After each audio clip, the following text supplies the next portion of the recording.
Yeah, sorry, people, no intro.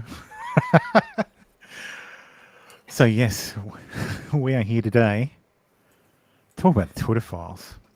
Going in raw. I hope everybody had a very Merry Christmas. Because, yeah. we could say Merry Christmas again because of me. Those damn leftists in their attack on Christmas. Those horrible leftists and their violent attack, their Antifa attack on Christmas. Unironically, I do hear a lot more people saying it than like a couple Saying of years Merry ago. Christmas So. instead of Happy Holidays. Yeah, take your Happy Holidays and shove up your ass. Oh, I said it on accident. I felt so cringe the other day. Like I was on the phone talking to a guy about ordering metal, and I was like, "Oh, happy! Oh, fuck!" I was like, I know "Oh, a few. I'm so I have a few Bay Area fucking refugees who I know, and they say Happy Holidays, and I'm just Happy like, Holidays, neighbor. Yeah, Happy Holidays or whatever you're doing. It's just I usually think about it in terms of like Christmas and New Year's, so that's where my brain goes. But I know it's just a cringe lefty Merry thing Christmas now. and Happy New Year. That's what we fucking. It's too many say. words. I Oh, know. that's too much. All right, so let's get this shit started. So yes, over the time we've been off, there's been 4 additional drops of the Twitter files. Dun, dun, dun. So yes, we'll go through them now. So yes, Oh shit! Sorry, I thought. I'm sorry. Dead already? Jesus fucking Christ! this one's from Michael Haven't even Schellenberger. started drinking yet. So the Twitter files, part 7. The FBI and the Hunter Biden laptop. That's not real. It's not a thing. So how the FBI and intelligence discredited factual information about the Hunter Biden's foreign business dealings, both after and before the New York Post revealed the contents of his laptop on the 14th of October, 2020. Ooh, and before. So in Twitter files number 6, we saw the FBI relentlessly seek to exercise influence over Twitter, including its contents, its users, and its data. In Twitter file 7, we present evidence pointing to an organized effort by representatives of the intelligence community, IC, aimed at senior executives at news and social media companies to discredit leaked information about Hunter Biden before and after it was published. The story begins in December 2019 when a Delaware computer store owner named John Paul, JP, Mac Isaac. Can we all appreciate that man who works on Mac computers, his middle name is Mac? He was born for it. John meant Paul to be. Mac Isaac. Oh, Yeah. oh god. John Paul Mac Isaacs. It's like brilliant. What a terrible name. It's weird to me because I thought that's a surname like my name. Like he's Mac Isaacs. Yeah, like Mac Isaac. Mac Isaac or Mick Isaac. I am a Mick of something. But I've never seen someone whose middle name is Mac. It doesn't make. It's weird. Maybe they were listening to like, Fleetwood. oh god, what the hell's his name? Isaac Hayes, and then like also big cat. children. Yeah. But yes, JP Mac Isaacs contacts the FBI about a laptop that Hunter Biden has left with him. You love it, Shaman. Don't lie. Yes, Shaman, nerds. Thank you. Accurate. So yes, on December 9th, 2019, the FBI issues a subpoena for and takes Hunter Biden's laptop. And here's the receipt, which is the worst fucking quality image I've ever seen. But yes, this is a subpoena to testify before a grand jury. So and the testimony is the laptop itself. Thanks, guys. That's helpful. So yes, the FBI came and took it. By August 2020, Mac Isaacs had not heard back from the FBI, even though he had discovered evidence of criminal activity. And so he emails Rudy Giuliani, who, of all the people to fucking email this shit, who was under FBI surveillance at the time. In early October, Giuliani gives it to the New York Post. So timeline is laptop gets dropped off in 2019 sometime. Hunter Biden just forgets about the fucking thing. Doesn't pay for it, of course. Completely spaces on it, and then it becomes, as per the agreement, becomes the property of the store owner. The store owner looks at the laptop, goes, "Holy shit, there's some fucking weird shit on here." Holy shit. And decides to phone up the FBI. The FBI comes out and collects it in December, and he hears nothing. And by August, he decides that he's going to talk to Rudy Giuliani. Can So you talks to imagine Rudy- if he gave it to somebody like, Rand Paul or somebody like competent, Yes. to really, really nuke him? Well, yes. Yeah. So shortly before 7 p.m. Eastern on October 13, Hunter Biden's lawyer, George Mesias, emails JP Mac Isaac. Hunter and Mesias had just learned from the New York Post that its story about the laptop would be published the next day. So here's the message from his law firm. So, John Paul, thank you for speaking with me tonight. As indicated, I'm a lawyer for Hunter Biden, and I appreciate you reviewing your records on this matter. Thank you. At 9:22 Eastern, FBI Special Agent Elvis Chan. That sounds like such a fucking fake name. God, I love it. Sends 10 documents to Twitter's then head of site integrity, Yoel Roth, through Teleporter, a one-way communications channel from the FBI to Twitter. So the next day, October 14th, 2020, the New York Post runs its explosive story revealing the business dealings of President Joe Biden's son, Hunter. Every single fact in it was accurate. And yet, within hours, Twitter and other social media companies censored the New York Post, preventing it from spreading and, more importantly, undermining its credibility in the minds of many Americans. Why is that? What exactly happened? Well, I think we all know what fucking happened. Mm-hmm. So, yes, on December 2nd, Matt Taibbi describes the debate inside Twitter over its decision to censor a wholly accurate article. Since then, we've discovered new info that points to an organized effort by the intelligence community to influence Twitter and other platforms. No. I know, it's unheard of. Who could have possibly predicted? No, it's just so out of character. It's just a conspiracy theory. It's a mindless conspiracy theory. None of those are real. Have we checked PolitiFact? I think they need to fact check this. Fact check on this. Yes. First, it's important to understand that Hunter Biden earns tens of millions of dollars in contracts with foreign businesses, including ones linked to the Chinese government, for which Hunter offered no real work. Here is an overview by investigative journalist Peter Schweitzer. So we're watching the whole 10 minutes? Yeah, why not? Well, what we know is that the Biden family has benefited from commercial deals overseas to the tune of tens of millions of dollars. That's not in dispute. That's based on the so-called suspicious activity reports that the Treasury Department has released because a U.S. Senate committee asked for it.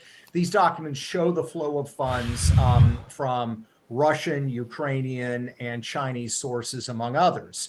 So we know that Ukrainian, Temze has just picked up. What?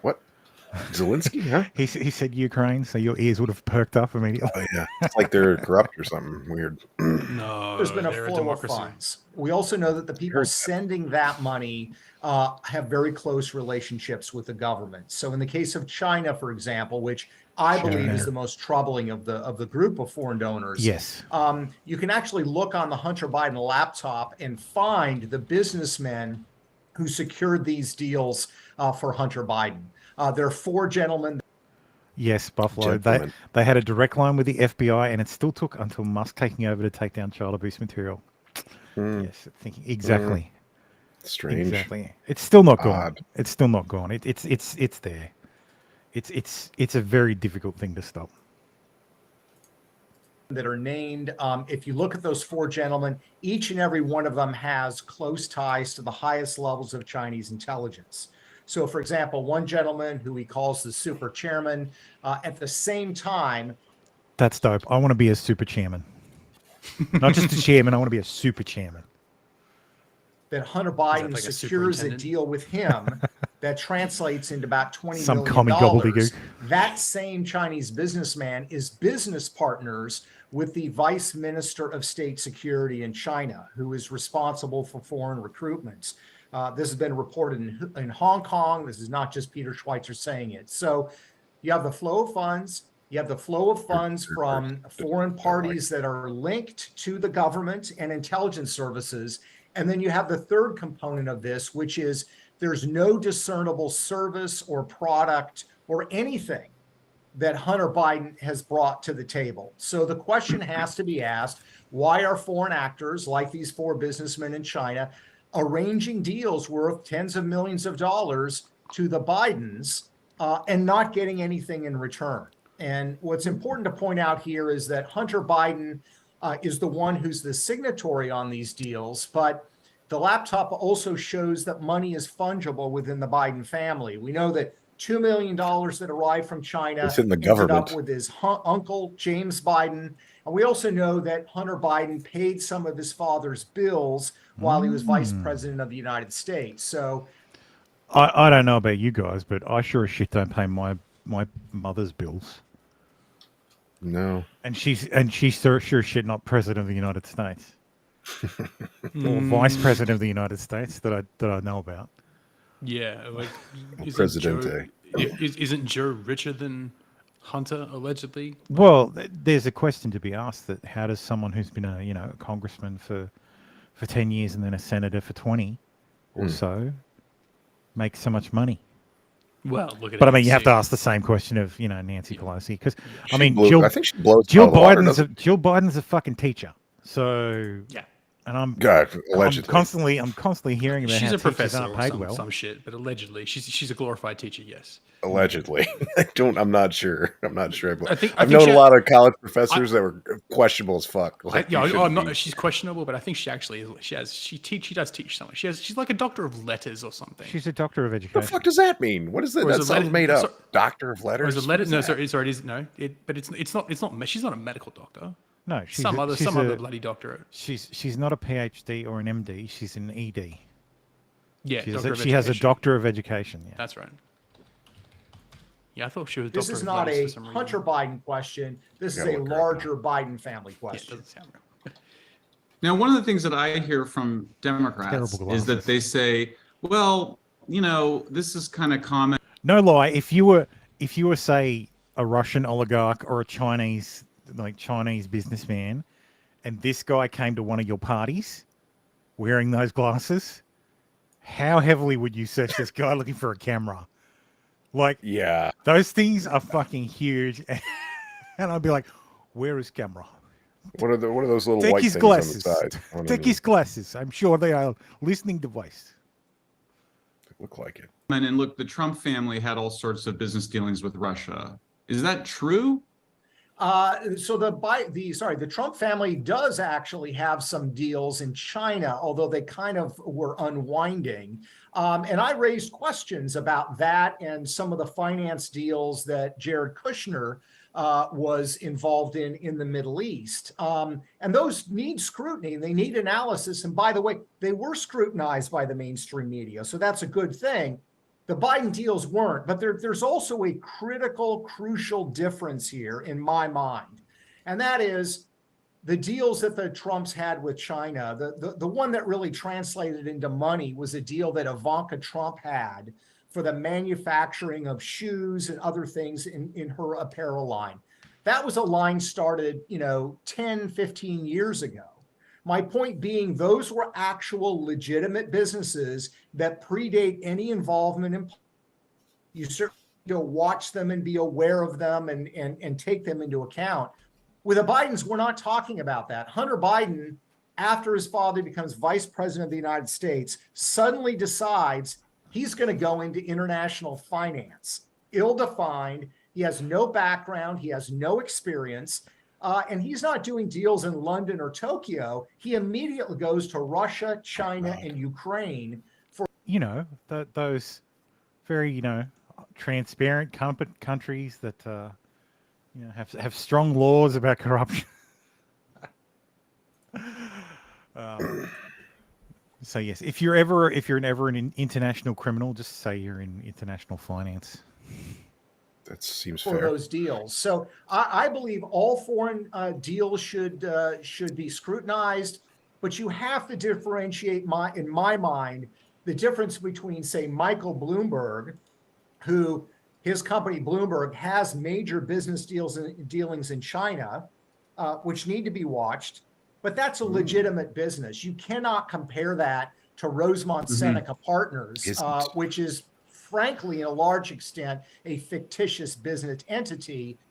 It used to have a Wikipedia page. The Wikipedia page for Rosemont Seneca Partners was deleted because it's not important, not noteworthy. Yeah. Oh, fuck's sake. Well, that's like it just got rolled into Hunter Biden's page because as a standalone entity, it's nothing. It's nothing. Oh, it seems very important. I'm sure. But It's yet, important. millions of dollars. That was funneling money to Hunter Biden and his family. Now, what about Trump's relationship with Russia?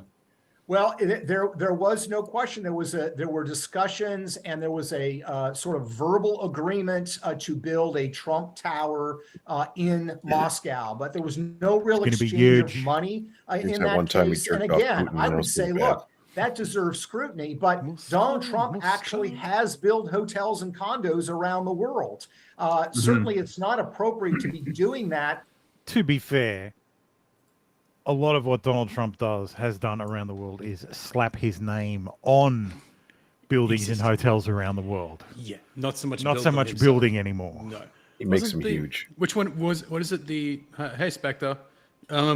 What's the one? Was it the Moscow Hilton or something Hilton that Trump took over? Or Trump either took over a Hilton or something became a Hilton after he gave the name up. I can't remember. It's somewhere. Yeah, something like that. I can remember like one of his hotels. Or something.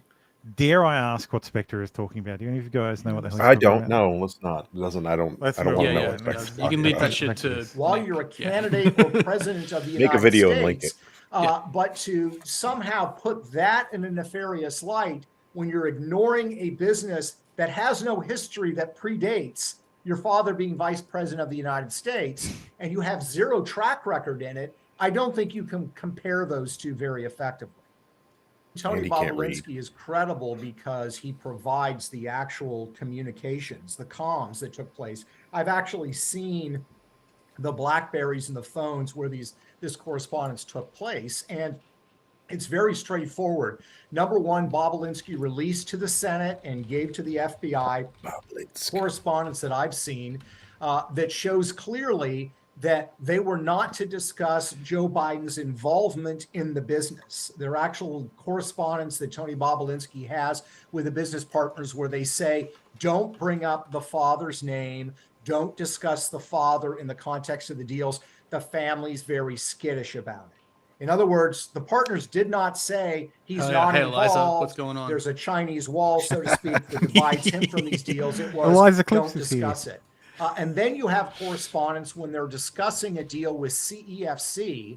This is a Chinese energy company that is going to be setting up a Chinese energy infrastructure fund in the United States, that the ownership structure is such that 10% was going to be given to Hunter to caretake for the big guy.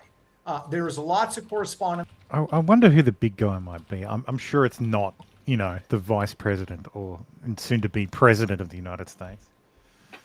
It's on the laptop and in Tony Bobulinski's communications where the big guy is the reference for Joe Biden.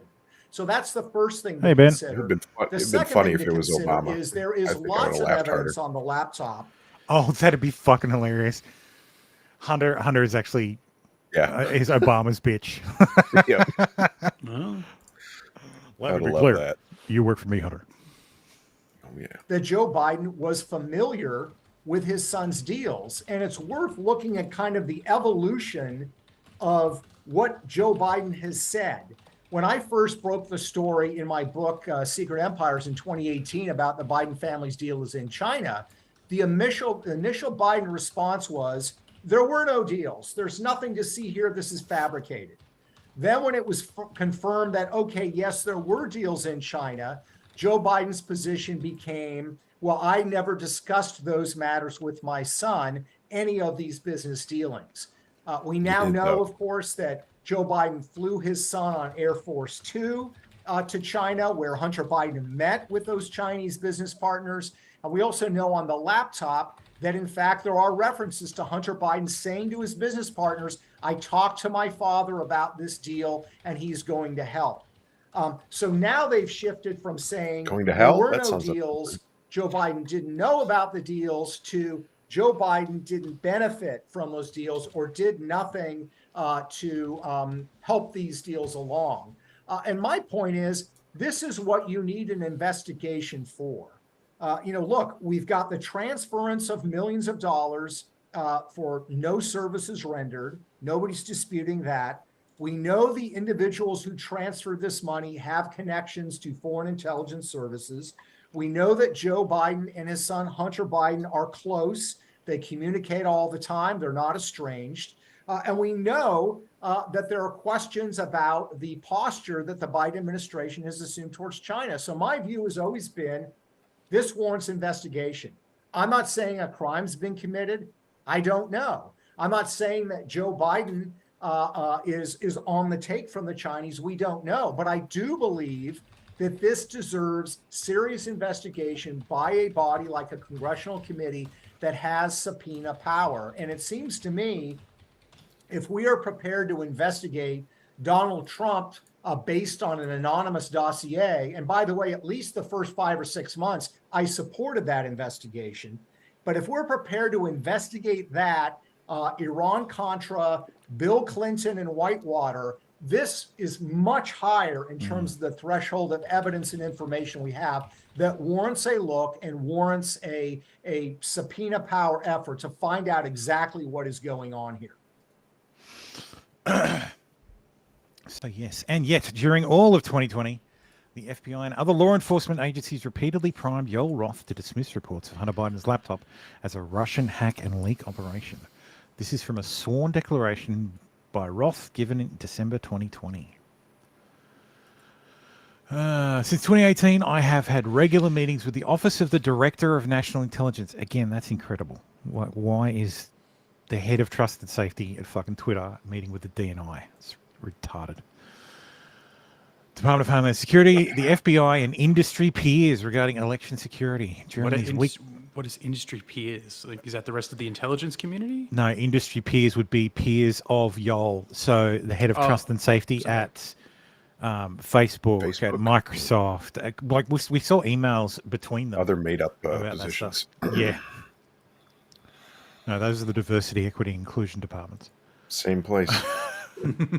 Twitter's totally not an arm of the government, guys. It's totally not a government. Yes, fine. It's not. It's nothing to do with it. You know. Well, no, because Trump was president at the time. We should be outraged. We should be outraged. Like the lefties should be outraged. The only reason they're not outraged. No, modern lefties are statists. Of course they won't. The only reason the lefties aren't outraged is because they got the result they wanted. Yeah. Government's all good for them when it works their way. I mean, yeah. The big problem is this is all essentially legal, though. I mean, what they're doing is essentially legal now because you can use the fucking you can use the press for propaganda. It's no longer illegal. Thanks, Obama. Nobody cared about that when that happened. But it's like they're just going to say, oh yeah, well, also though it's fine. Even if they get like really brought to the mat, it's like, oh well, we can do that though. We can use this to sway the narrative, and we've actually made it legal. So there you go. Mm-hmm. That's what they're going to do. It's just, it's Constitution's worthless. It's worthless. It's been torn apart. They should have put that in there. I wish they would have known about newspapers a little bit harder. Like, what's going to happen with that? But they did. They knew about newspapers. They knew about pamphlets. They communicated via pamphlets. But you used to have like 10 newspapers in a town of 500. Now you have one per 16 states. It's just, it's a different world. During these weekly meetings, the federal law enforcement agencies communicated that they expected a hack and leak operation by state actors might occur in the period shortly before the 2020 election, likely in October. I was told in these meetings that the intelligence community expected that individuals associated with political campaigns would be subject to hacking attacks and that materials obtained through those hacking attacks would likely be disseminated over social media platforms, including Twitter. These expectations of hack and leak operations were discussed throughout 2020. I also learned in these meetings that there were rumors that a hack and leak operation would involve Hunter Biden. Dun, dun, dun. And this is what the FBI did. They primed the pump. They knew in 2019 that the laptop was real because they fucking went and took it. They knew what was on the laptop because they went and took it. So they knew in December of 2019 that there is this laptop out there in the fucking in the public domain that this guy has.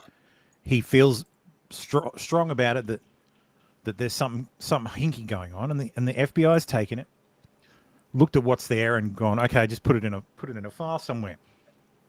And then for the entire of 2020, they primed the pump. Every meeting, they're like, "Oh, you look, there's probably going to be a hack and leak operation, and we think it's going to involve Hunter Biden." Mm-hmm. Nudge, nudge, wink, wink. And they've told it to everybody. Everybody's seen this clip, but the background here is the FBI. I think basically came to us, some folks on our team. It was like, "Hey, just so you know, like you should be on high alert. There was we thought that there was a lot of Russian propaganda in the 2016 election. We have it on notice that basically there's about to be some kind of dump of that's similar to that." The background here, a dump that's similar to that, like the DNC emails. Yeah, for example, it's still not. It is factual. All those emails are legitimate. There's still no evidence. Like CrowdStrike has said, I think 2 or 3 years ago, because CrowdStrike came out and said straight away, this has all the hallmarks of a Russian hack operation. And then later on, when they were under oath, they were asked, and they said, "Look, we don't actually think it's the Russians." So, who was it? Was it? Why did you was it say the it conspiracy theory? Was it the whole? Seth Rich did it. Who knows? We'll never know. It was probably Seth Rich. It's probably good that what happened to him happened. Oh, he could have been a real problem. He could have been a real problem. I would just like to reiterate that I have no information that would lead to any bad things like arrest or indictment or even stubbing a toe related to the Clintons at all. Was he the one that got hung and then shot himself in the back of the head? He was the one. A different one. He was the one who was mugged and shot multiple times in DC. Oh, at least you could almost. Which, to be fair, does happen. It's DC. Oh, yeah, when you're mugged, they do tend to take your wallet. Yeah, and it's DC, so they do tend to shoot you. Yeah. Excuse me. Yes, remember, most people are stupid and believe, indeed. Mm-hmm. Well, I've come to Carlin believe says, as George Carlin says, think of the average voter. Yes. Half the people in the world are dumber than that. Pretty much. Getting in arguments with leftists, I'm like, I think you might just be retarded, and you just sound like you know what you're talking about. I'm like, no, definitely. I'm like, if you can't see the connection here, then you might be retarded. And they're like, what does that have to do with it? It's like, it's obvious. So yes, were the FBI warnings of a Russian hack and leak operation relating to Hunter Biden based on any new intel? No, they weren't. Quote, throughout our investigations, we did not see any similar competing intrusions to what happened in 2016, admitted FBI agent Elvis Chan in November. God, what a good name, though. Yeah, Elvis Chan. So, total piece of shit. Great name, though. No, I'll take their word for it. I don't want to go through that whole thing.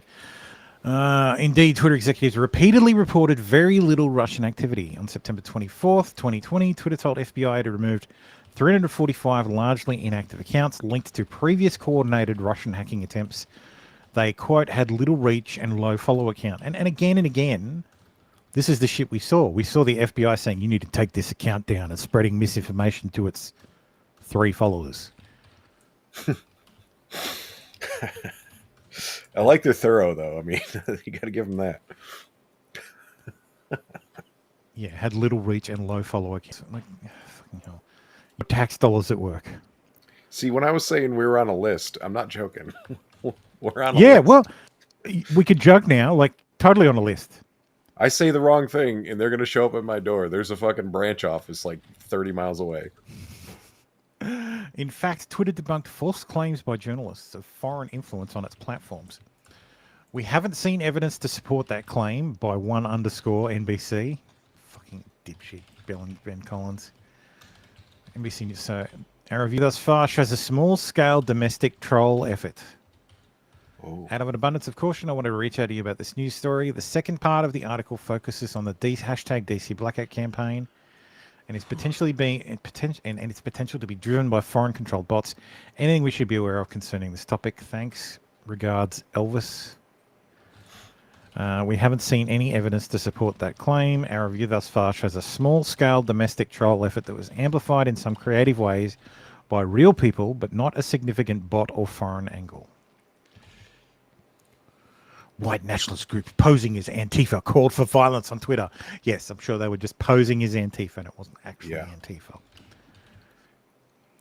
That Andy Tifa, always causing trouble. After FBI asks about a war post story on alleged foreign influence in a pro-Trump tweet, Twitter's Roth says, quote, the article makes a lot of insinuations, but we saw no evidence that was the case here. And in fact, a lot of strong evidence pointing in the other direction. Feds are watching me right now through my PS4 camera on my couch in my undies, occasionally scratching myself. Well, I'm sure the agent in charge is very happy you are in your underwear and not completely naked. I was going to say, you're going to have to do a lot better than that to get on the radar. You'll get a special flag if you start doing it naked. So it's like, oh, this is just him saying he came across the article. It's the preferred viewing flag that you get there. Yeah, you go on their internal list. And then they'll be watching you through of hilarious streams to watch. You'll make it in the highlight reel for 2022. FBI's highlight reel.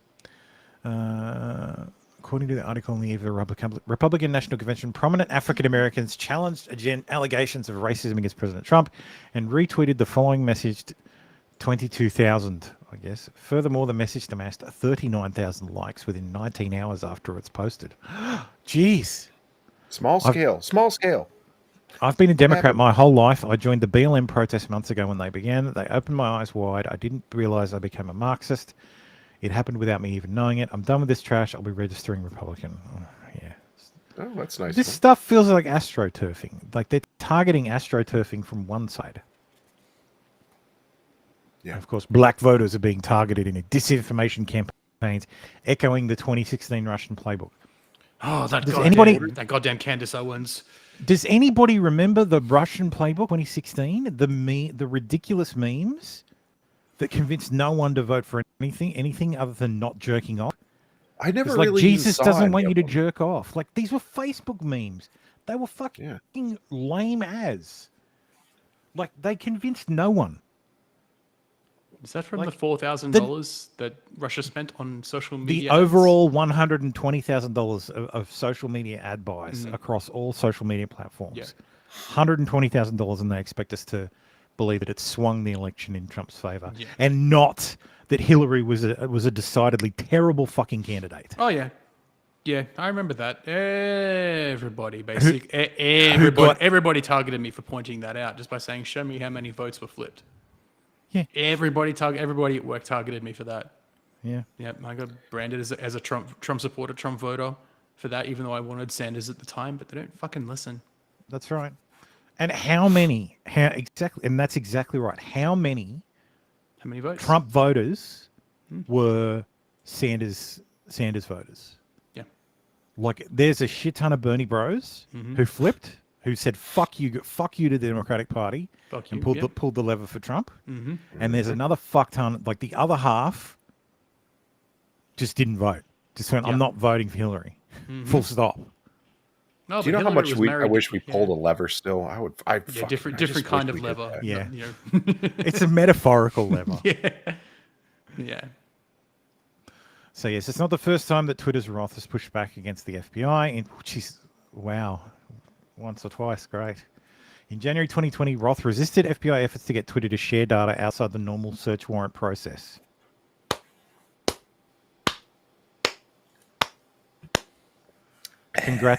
Congratulations for having the smallest spine. You tried. Yeah. You tried. Congratulations, you tried. Like a spaghetti noodle. My colleagues at the fort had a query for you. I provided it to you below. A few years ago, Twitter said they would no longer provide their data feed to members of the intelligence community. Oh. So they used to do it. Twitter said they would no longer provide their data feed to members of the intelligence community. So prior to... Well, it means they stopped. It means they were providing it, and then they stopped. I still just don't believe that they did stop. I don't believe My that. colleagues wanted to know if that policy has changed or if you'd be willing to change it. My colleagues are currently contracting with a vendor for an analytics tool for open source intelligence, only publicly available data. The commercial version of this tool includes the Twitter data feed. However, the feed was disabled because the vendor said they didn't want to violate their terms of service with Twitter. My colleagues are wondering if Twitter would be open to revising its terms of service to allow this vendor to continue having access to the Twitter feed. My colleagues are happy to meet in person to discuss this issue with you if you like. Fuck these guys, man. Seriously. So this is the FBI. Actually, no. My colleagues at the fort. So he's probably talking about Fort Meade. So he's probably talking about the NSA. Oh, God. So that's like the big boogeyman. So yeah, exactly. Which one's allowed to spy on Americans, the NSA or the CIA? Yeah. Well, I mean, all of them now. Well, yeah. CIA is mostly on paper. human. On paper. CIA is paper, human. NSA has probably got more staff. Homeland Security and CIA, I think NSA has been doing it forever and will continue to do it forever. NSA runs Echelon. NSA runs all the data gathering, like the domestic data gathering. Domestic and international signals intelligence. Yeah, it's like when they were permitted to spy on... all they did is opened up to the NSA shit. They're like, oh, here you go. Yeah, we already got that. CIA is not allowed to have clandestine operations, but they killed a sitting president. So, you know. No, they're allowed to have clandestine operations, just as long as they're not in the US. Yeah. But as long as nobody knows and as about long as it, nobody knows about them. Yeah. You know, do whatever they want. As long as they don't know, they keep it hidden for 60 years and then find out they killed a sitting president. So... Yeah, it's that good 75-year-old or 75-year Tim, lockup all you clause. have to do as president is not say that the CIA should be torn to shreds and cast into the wind. You just and need then to do it. And then you just won't can't. be assassinated. It's that simple. Don't drive in fucking convertibles, all right? That's just don't drive one. with an exposed exposed roof. If you think they couldn't get the president in the Beast, no, yeah, of course they could. But like They you just gotta wake up on a fucking Wednesday morning and be like, you know what? I'm going to the desk and I'm gonna sign some executive orders that I wrote up in fucking handwriting. It's like, here we go, and then just send that shit out. Take pictures of it, set it up on Twitter, and there you go. It's done. You can't do. They're not gonna be able to do shit. pressure had been growing. We've seen sustained, if uncoordinated, efforts by the intelligence community to push us to share more and change our API policies. They are probing and pushing everywhere they can, including by whispering to congressional staff. Fucking scumbags, man. Time and again, FBI asks Twitter for evidence of foreign influence, and Twitter responds that they aren't finding anything worth reporting. Quote, we haven't identified activity that we typically refer to you or even flag as interesting in the foreign influence context. Despite Twitter's pushback, the FBI repeatedly requests information from Twitter that Twitter already made clear it will not share outside of normal legal channels. Get a fucking warrant. So what data are they after? So Yol says here, hey, N something. Hey, N. Sorry about the delay. In terms of VoIP usage, Twitter requires people registering an account to confirm either an email address or a phone number. And in the course of using Twitter, may require account holders to confirm a phone number if we detect any indications of suspicious activity originating from their accounts. Several of the phone numbers we observed associated with these accounts appear linked to VoIP phone providers, a relatively common tactic for obtaining phone numbers for the purposes of account confirmation. As for the VPN information, after consulting with Blank, we would need legal process to provide further information about IPs, subnet providers, etc., associated with the authentication IPs from these accounts. Thank you. Need to get back on the VPN game. That's what you should. VPNs, man. Just a quick aside. VPNs, pointless. Absolutely pointless. Unless you roll, unless you're rolling your own VPN, as in you run a server in a cloud host, like Linode, and you VPN to that, and then it connects to whatever. Pointless, because they're all run by basically the same company. There's maybe 3 or 4 providers. There's white label VPN services. So essentially you go to a company and that company provides you a VPN service that you can on-sell. And a ton of the VPN services use that service. So most of them don't actually follow their no log policy. Of course, they keep and logs. and they've not been audited. So, and very few of them, I don't think any of them have a what's it called? A canary, a national security letter canary. So if you get a national security letter that says you need to give us access to your systems, you are not allowed to reveal that fact. So how you get around it is by having a canary. You have a thing on your website that says, we have not received any national security letters, blah, blah, blah. And what happens when you get one is you can't tell people you got one, but you can remove the canary that says you didn't get one. Thereby legally disclosing that you may or may not have got one, but totally definitely got one. See, the only one I ever used was Proton, and that was because it was based in Switzerland, or their company headquarters is. So maybe they wouldn't be willing to suck the dick of the federal government. I don't know. When it comes, Switzerland isn't as secret as it used to be. So for banking, they're still very opaque. But when it comes to rich people, when it comes to VPNs and stuff like that, the terrorismos, it's all about the national securities, baby. They just say the magic words, and the dystopia just marches on. We're all going to be fucked in the end. Yep. So then in July 2020, the FBI's Elvis Chan arranges for temporary top secret security clearances for Twitter executives so that the FBI can share information about threats to the upcoming elections. Holy Schnitt. On the 11th of August, the FBI's Chan shares information with Twitter's Roth relating to the Russian hacking organization APT28, which is the APT28, I think, is Fozzie Bear. APT is Advanced Persistent Threat. What's this you've sent me? Link. Not what I was expecting. Oh, this is Elvis Chan. Yeah, I'm very disappointed. Yeah, I think we covered it last show. Like I've known a person named Elvis, a childhood friend of mine. His dad's name was Elvis, named after the singer. Yeah, it's weird. It's weird. I mean, do you at least have like good hair? You'd think if you name your kid Elvis, you would actually, they'd grow up to have some sort of. Thank you very much. They do the king justice, but not really. Yes, that man looks like a CCP plant, and nobody could ever tell me otherwise. Yeah, pretty much.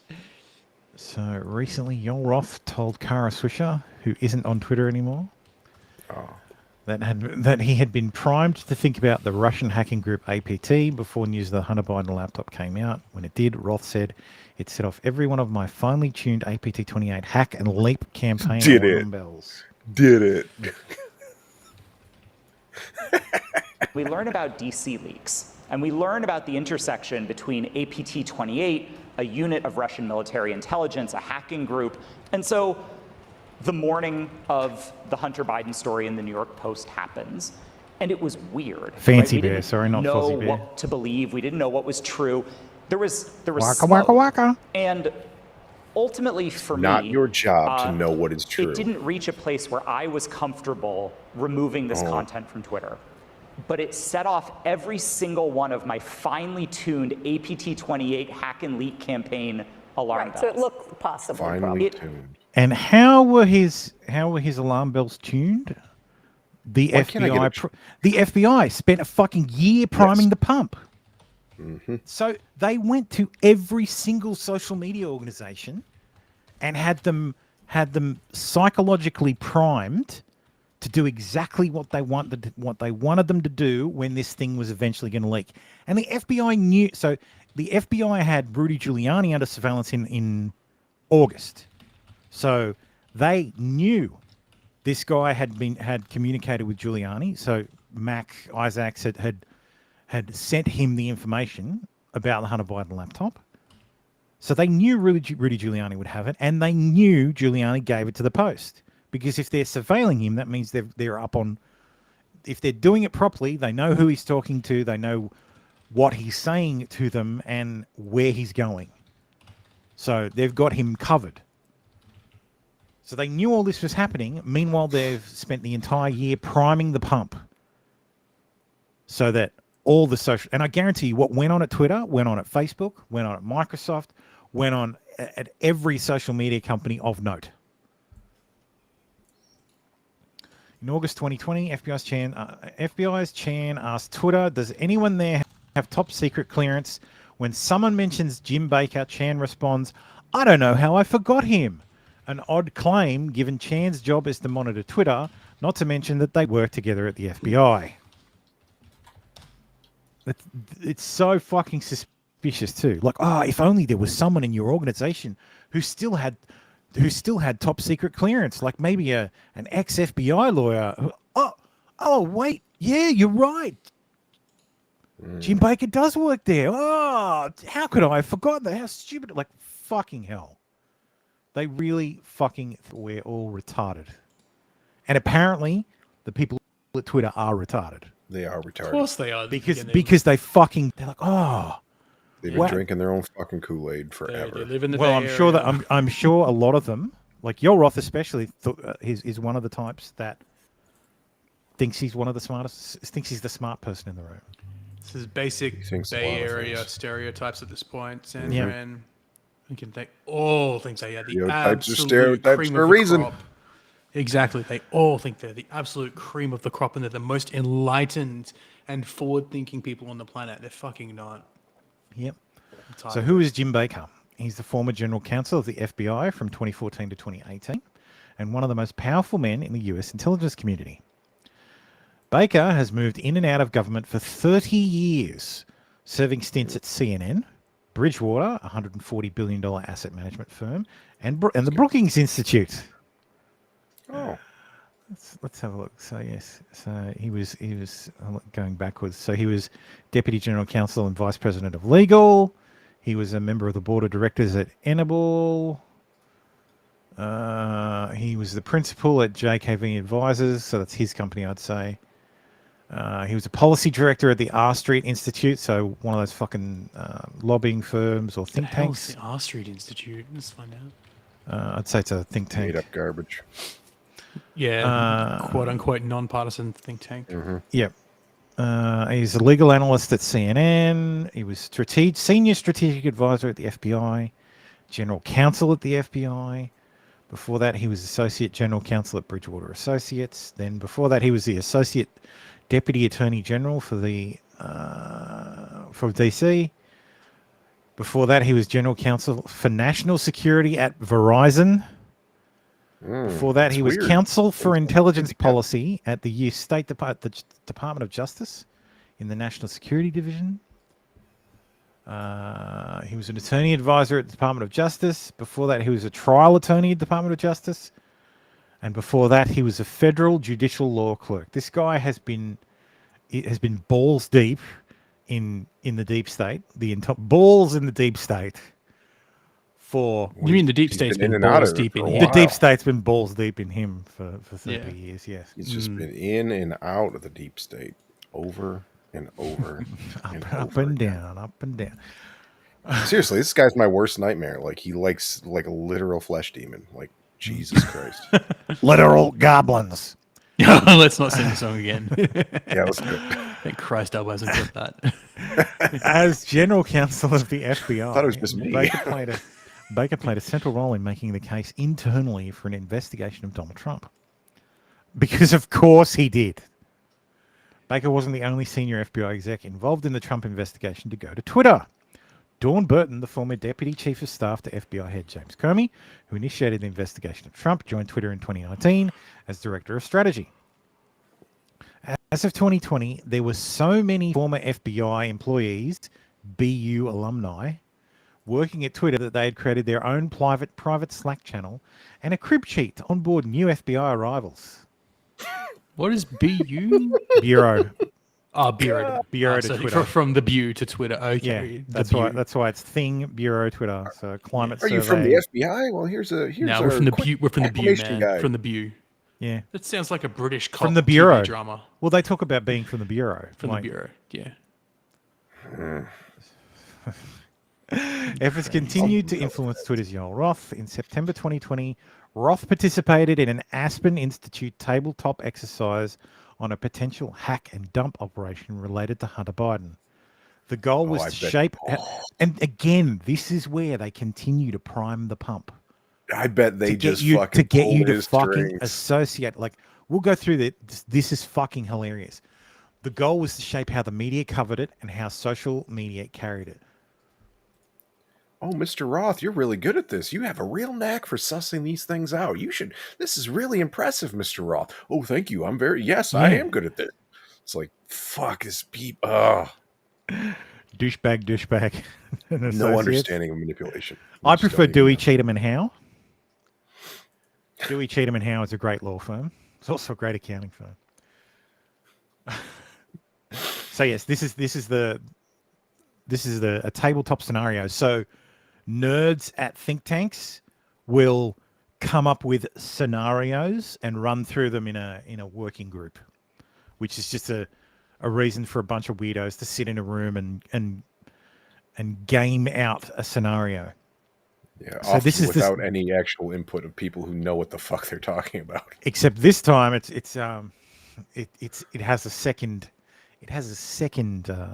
purpose. So anonymous website BidenCrimes.info and a Twitter account @HunterLols begin posting documents that purport to be from Burisma tied to Hunter Biden. Splashed across the top of the site in English is Joe Biden betrayed America before dollars. Oh, betrayed America before $4. He'll do it again. Initially, the documents, mostly in Ukrainian, appear to be minutes of various Burisma board meetings. Internally, in Ukrainian and Russian are different languages. Yeah, I know. It's weird that they'd be throwing them under the bus. Burisma board meetings, internal emails, and financial records. There's initially no sign of a smoking gun. Note, the website appears to have been first registered in 2016. No ownership information is public. The Twitter account was created in 2014, oddly just before Hunter joined the Burisma board. It is tweeted once and follows one person. Day 2, Tuesday, October 6th. The Drudge Report links to the anonymous website BidenCrimes.info, and the site is quickly picked up by other fringe media and begins to spread on social media sites. Day 3, Wednesday, October 7th. Fox and Friends discusses Biden Crimes info in its 7 a.m. block. @Real Donald Trump tweets 6 minutes later, Is Joe Biden biggest criminal of all time? Check out @HunterLols. 3 reporters, Dinah Temple Raisin, Ronnie O'Sullivan, and Ellen Nakashima, are contacted by an anonymous Proton Mail account, BidenCrimes@ProtonMail.com. And are each sent... See, they're using it too. Use Proton Mail. Proton Mail's great. Yeah. I use Proton Mail for recovery for accounts. So you generate a random username and a random password, and that's your recovery email that only gets used, when you need to recover stuff. And each send a different document. None of the documents have appeared on the public website. They are each told that they are the only reporters receiving a specific document. Dina's document purports to be a ledger of payments showing that Hunter Biden was paid $3 million over 2 months in 2015 by Burisma, far more than had been publicly reported before. Donnie's document is a 2016 email, purportedly from Hunter to his father, dated the evening before the firing of prosecutor Victor Shokin, simply titled Burisma, and the body of the text which reads, quote, I really need you to do this for me. Ellen's document purports to be a contract between Burisma and Hunter. In Ukraine, Burisma announces that it has no evidence of any hack of its servers, disavows all files as forgeries. Day 4, the Biden campaign adopts the policy of Clinton campaign in 2016 and the Macron campaign, saying they will not confirm the veracity of any documents. CrowdStrike announces without further detail it has reason to believe that BidenCrimes.info is the work of Fancy Bear, APT 28. CNN's Jim Scudo reports an anonymous Cloudflare executive who says he doubts the CrowdStrike appraisal. Cloudflare believes that no foreign actor is involved and has evidence that Biden Links is being hosted and run by Americans. At 4 p.m., the Washington Post publishes a story by Ellen Nakashima confirming that the Burisma board contract given to her is legitimate. There is no wrongdoing evident or alleged in the document, but Burisma sources confirm the document is real. Cesar Conde, the chairman of NBC News, announces that because of the suspicion that the Biden crimes info leaks are coming from a foreign power with the goal of undermining America's free and fair elections, no aspect of NBC News or MSNBC will be reporting on the allegations or use the material as the basis of reporting. In his statement carried live on the evening news with Lester Holt, he asks all other news organizations to follow NBC's leadership. The Guardian quickly announces it will follow the same principle as does the Huffington Post. At Ohio Trump rally that night, crowd starts chanting, "Lock him up." The president at the podium pumps his fist as the crowd chants. Jesus fucking Christ. Day 5, Friday, October 9th. In a statement released at 9 a.m. and signed only by him, Director of National Intelligence John Ratcliffe says he has no reason to believe the documents posted by BidenCrimes.info are forgeries, nor does the intelligence community have reason to believe the website is a Russian operation. At 7 a.m. on the House, at 11 a.m. on the House floor, House Intelligence Chair Adam Schiff says that according to his briefings, the intelligence community is not being forthright with the American public about source and veracity of the leaks. Fucking Adam Schiff. Of course, it's Adam Schiff. Little pencil neck Adam Schiff. Bug-eyed bastard. Have you seen his neck? It's very small, very small. He buys the smallest shirts you can, and it's still really small. Also at 11 a.m., Mandiant releases a short statement saying it has traced the source of BidenLeaks.info to infrastructure consistent with China's Ministry of State Security. At 2 p.m., Hunter Lowles tweets out a link to a zip file that appears to contain new tranche of 20,000 documents, mostly in Ukrainian, stolen from Burisma and posted on BidenCrimes.info. All but simultaneously, at 2:01 p.m., Donald Trump Jr., Team Trump, and Pascal all retweet the Hunter Lowles post. By 3 p.m., Twitter determines that the hosting service for the zip tweeted by Hunter Lowles traced back to a server in Hong Kong. That afternoon, Facebook source inside the intelligence community tells Facebook to be wary of the DNI statement. At 5 p.m., Dina Temple-Raston airs an NPR story saying that she's confirmed the $3 million payment document she received is fake. Day 6, Saturday, October 10th, overnight progressive blogger Josh Marshall notices and tweets out one document in a new tranche of zip files that appears to be a confirmation of a wire transfer for $1 million from Deutsche Bank to an offshore account in the name of Hunter Biden, dated 2 days after the firing of the chief prosecutor Shokin. Overnight, independent security researchers and news organizations find the majority of zip files are authentic, but some are manipulated. First Draft News tweets an hour after Josh's tweet that his document appears to be an authentic Burisma document but has been edited. What was edited is unclear. You should be able to see that quite clearly if you open it up. Well, yes. At 10 a.m., the New York Times posts a story saying 2 anonymous senior Justice Department officials in Washington say that the acting U.S. attorney in D.C. has impaneled a grand jury to investigate Joe Biden. Day 7, Sunday, October 11th. On the Sunday shows, Biden campaign staff dismissed the entire hack and leak as a dirty tricks by Vladimir Putin. After the morning show airs, the Daily Beast quotes 2 former senior intelligence officials that the director of the CIA and the NSA refused to sign on to Radcliffe's Friday statement. Although sources differ why they did not sign, David Sanger matches that reporting an hour later. Alex Berison announces on Twitter that he's conducting a review via DM with the person behind Hunter Lowles and that he believes the person is American. Monday, October 12th, at 7:15 a.m., President Trump calls into Fox and Friends and says he hopes the FBI will investigate Joe Biden. 9 a.m., Attorney General Bill Barr holds a press conference to say American people deserve the truth. Like, this is absolutely ridiculous. Hey, Cool Frogman, how's it going?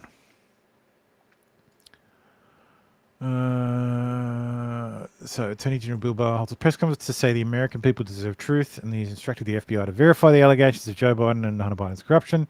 He announces that the Justice Department is investigating wrongdoing by Hunter Biden and Joe Biden for money laundering, tax fraud, theft of honest service, and acting as an unregistered foreign agent. In response to a reporter's question, he volunteers that he believes Joe Biden should submit to an FBI interview within days. At 11 a.m., Senator Richard Blumenthal says the American people are being lied to and demands a CNN interview. Of course he does. Paul Paul Naxone, Gina Haspel, and Chris Ray owe Americans the truth. I can't say more than that. At 2 p.m., Jim Comey tweets, FBI agents tell me they're being silenced about the truth. Donald Trump is illegally coordinating with Putin. He must resign. At 7:30 p.m., Rudy Giuliani says on Fox News that he was right all along re 2019 Ukraine pressure campaign. Day 9, Donald Trump tweets, 6:15 a.m., see, Ukraine phone call was perfect. I knew Sleepy Joe was actually Crooked Joe. Tell FBI, lock him up. Day 10, Wednesday. Why can't they be competent? Why can't they be fucking competent? Rep. Devin Nunes, Senator Tom Cotton, and Secretary of State Mike Pompeo announced they will travel immediately to Kiev to get Burisma's cooperation with the unfolding investigation. They depart that night on an official jet. Day 11, the second presidential debate. So this is more priming the pump,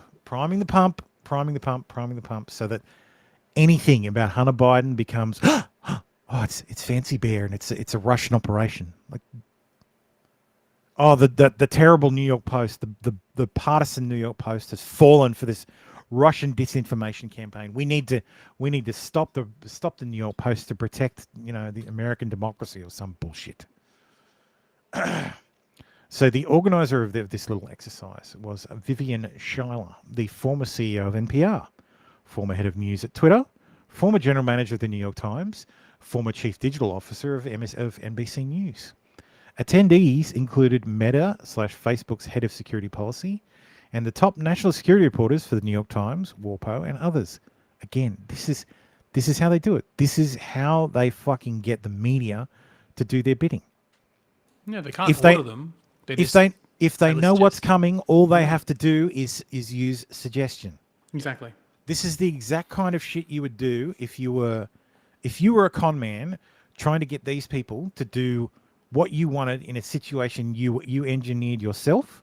You would do this kind of scenario, and then you would later down the track make sure all these people were involved, and they would think, you know what, this is exactly like that scenario we ran back in September. Oh my God, this is the Russians. They're doing it again. By mid-September, plant the seeds.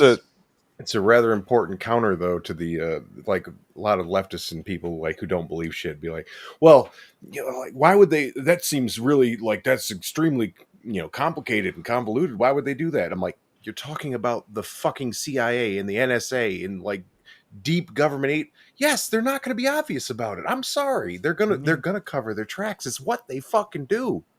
It just drives me nuts. It drives me insane as well, because then you have normies out there who don't believe it because they don't these things are not done in an obvious way by the government.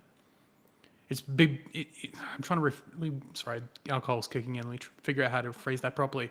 Yeah. If the government through you. Yeah, I got some Suntory. I used my Christmas gift to buy some Suntory whiskey. Yeah. What was I trying to say? I was trying to say, if the government doesn't spell things out for you, people don't believe what the government is. They don't believe that the government is actually doing anything. So, Tim, if the government was doing something like that, the media would report on it. That's what I mean. I got a good name for this. Thank you. Yeah. The government didn't report, the media didn't report on it, therefore it's not true. The government didn't outright do this. They just talked to the media. Yep. They just talked to the media. They didn't force anybody to do anything. Good meme for this.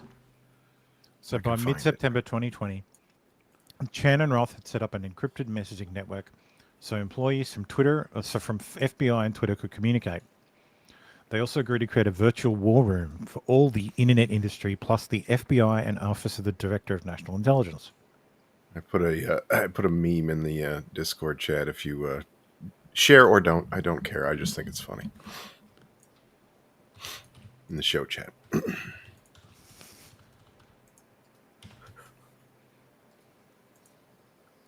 I love it so much.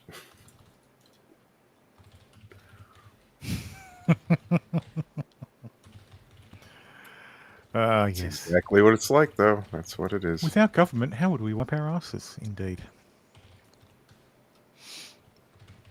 Fucking feds. So yes, then on September 15th, 2020, the FBI's Laura Demlow, who heads up the Foreign Influence Task Force, and Elvis Chan. They just pick the weirdest named people they can find. Like, yeah, that's right. That's what they do. The least memorable names. Requested to give a classified briefing to Jim Baker without any other Twitter staff, such as Yoel Roth, present. Which, of course, because it's a classified briefing, and only Jim Baker has top secret clearance. So, and you just have to trust what he says. He can't reveal exactly what he heard, but because that would be against the law. But he's going to relay it. He's going to be honest. He's got no reason to lie. On October 14th, shortly after the New York Post publishes its Hunter Biden laptop story, Roth says it isn't clearly violative of our hacked material policies, nor is it in clear violation of anything else, but adds, this feels a lot like a somewhat subtle leak operation. And you know why it feels that way? Because you've been trained to feel that way. Hey, blank. Thanks. We're aware of this and are tracking closely. At this time, given the alleged provenance of the materials, a laptop mysteriously dropped off at a repair shop in Delaware, you know, the state where fucking Hunter Biden lives, isn't clearly violative of our hacked material policy, nor is it clearly in violation of anything else. That said, the questionable origins here are obviously causing a lot of people to make references to 2016, and my personal view on this is unsubstantiated by hard evidence as yet. And it's just occurred to me that this is the reason Julian Assange is in a fucking jail cell and has been for the last 10 fucking years. Because imagine, if you will, that the DNC leaks didn't just get posted on a website, but were actually like sent to WikiLeaks, and WikiLeaks revealed them and put their credibility behind it. It would be a lot harder to push against this stuff if it goes through WikiLeaks.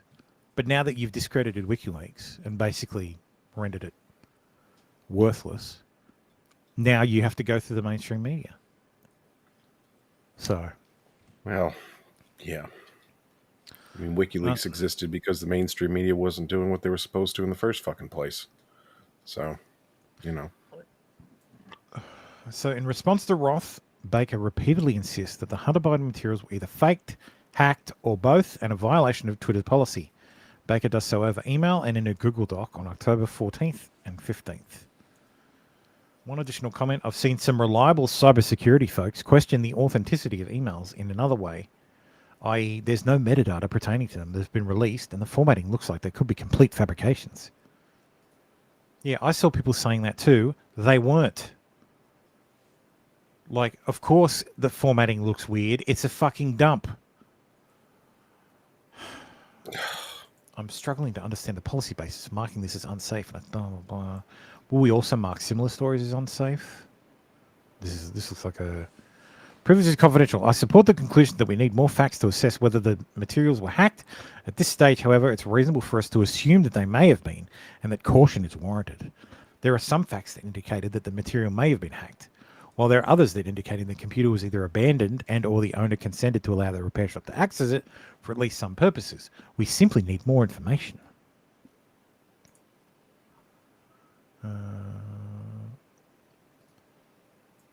So yes, and yet it's inconceivable Baker believed the Hunter Biden emails were either faked or hacked. The New York Post had included a picture of the receipt signed by Hunter Biden and an FBI subpoena showing that the agency had taken possession of the laptop in December 2019. So if you're thinking about this, so say you're Yoel Roth and you've had the pump primed for this shit, what are the chances he didn't even read the fucking story?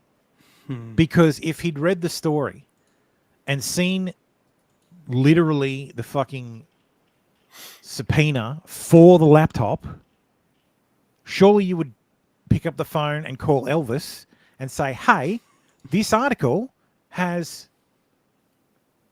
a fucking subpoena for this laptop. Is this real? Is this subpoena real? Is this a real subpoena? And if he says yes, well, there you go. it's obviously not hacked material. But he doesn't do that. Because if he did, or he did do that, and Elvis lied.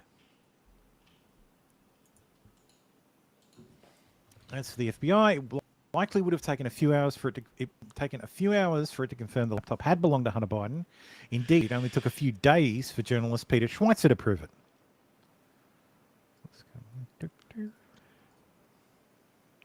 When the laptop dropped in 2020, I had no idea where it came from. I didn't know if it was real. But what I did was I took the files on the Hunter Biden laptop and I compared it to bodies of information that we knew were absolutely true. So, for example, the Secret Service, again at the request of you. He was acting under the influence of TDS. Yeah, and not necessarily TDS the way we think about it, but he was primed to believe it was Russian disinformation, and he also wanted it to be Russian disinformation because he knew what the outcome might be if it was real.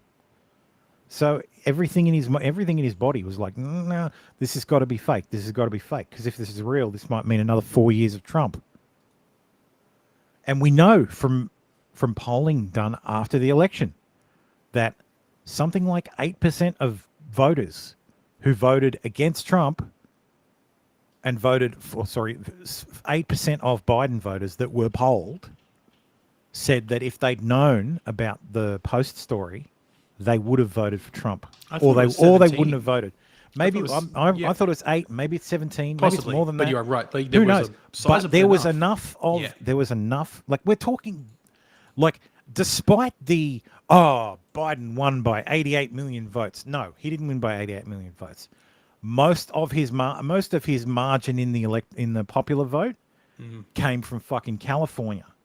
Yeah. As did Hillary's. As is always the case. 30,000 people got Trump elected in 2016. That was the difference. I think it was about the same in 2020. Might have been a little bit more. Might have been 100,000. But enough votes in specific areas, and that's the ball game. That's the table flipped. Ignoring California, just a couple thousand in each state. Boom. It's not even each state. You just need Pennsylvania. You just needed Pennsylvania, Wisconsin, and Nevada. So that makes sense. And Georgia as well. So those 4 states, and that was the ball. That's the ball game. That's how Biden won. So to think that, Ben Horstman says the purples would have gone. Yeah, it would have shifted Biden's purple state victories for sure. Yeah, there is a very good chance it would have flipped Arizona. It would have flipped Georgia, and maybe even Pennsylvania. Yep. So, U.S. Senate committee had released Hunter Biden's travel records, so we were able to take the laptop and say, when he says he's in Dubai, does that correspond with the Secret Service travel records? If he's emailing somebody and saying, I'm in Hong Kong, does that line up? In each and every case, it lined up. Then we compared the laptop to the suspicious activity report. Now, I know this seems a bit confusing because most of us aren't used to this kind of stuff happening. But what Peter is describing here is called journalism. It's a thing these people called journalists do to confirm a story is real or not. Very few people do it anymore. Crazy KK says, invite Nick on. Elbow cough. I don't even know how I would message. I assume in Ricada. No, he'd see us from the Discord and he'd be like, nah. What Discord? Yeah, exactly. I wouldn't even know how to send Nick the link. So you know what we should do? We should start talking about like some sort of random sex objects, and he'd be in here in a second. You just close one eye and say Baldo 3 times in a mirror, and Nick the new Electro strap-on Baldo, and he'll be like, "Hey, can I come on?" Reports, the SARS reports, when the emails referenced $5 million being wired to Hunter Biden's business, does that correspond with the SARS? And again, it lined up completely. And the laptop really came out at about the same time. as the Secret Service travel logs and the wire transfers. So it really would not have been possible for somebody to create thousands of emails simultaneously to demonstrate it. Then the final thing we did, Michael, is we looked at Hunter Biden's laptop emails and we compared them with a collection that we'd received from Hunter Biden's business partners, a guy named Bevan Cooney, who's in jail. He shared his Gmail account with us, and we looked at it. The Hunter Biden laptops that have Bevan Cooney correspondence on them, do they actually line up with Bevan Cooney's Gmail account? And again, they did 100%. Now, I was able to do this in Florida with my researchers. The New York Times, the Washington Post, CBS News, ABC News could have done the same thing. But they were not interested in this story. They did not pursue this story. If you had told me that information would come forward that Jimmy Carter's family or Ronald Reagan's family was receiving tens of millions of dollars from Russian businesses that were linked to the KGB, it would have set off alarm bells, rightfully so, to all kinds of news outlets. That's really the equivalent of what we're talking about here. And yet the media somehow convinced themselves that this was not an important or an interesting story. Yeah, and I wonder why that might be. I wonder if the media had a compelling interest to change the status quo, to swap out one president for the other. Mm-hmm. Sure, it has nothing to do with it. By 10 a.m., Twitter execs had bought into a wild hack and dump story. Quote, the suggestion from experts, which rings true because you have been fucking primed to believe it, is that there was a hack that happened separately, and they loaded the hacker's materials onto the laptop that magically appeared at the repair shop in Delaware. What the fuck? So, hi, folks. Lots of good discussion in this case in the doc. Sharing a bit of additional context while we're recommending this action. The key factor informing our approach is consensus from experts monitoring election security and disinformation that this looks a lot like a hack and leak that learned from the 2016 WikiLeaks approach and our policy changes.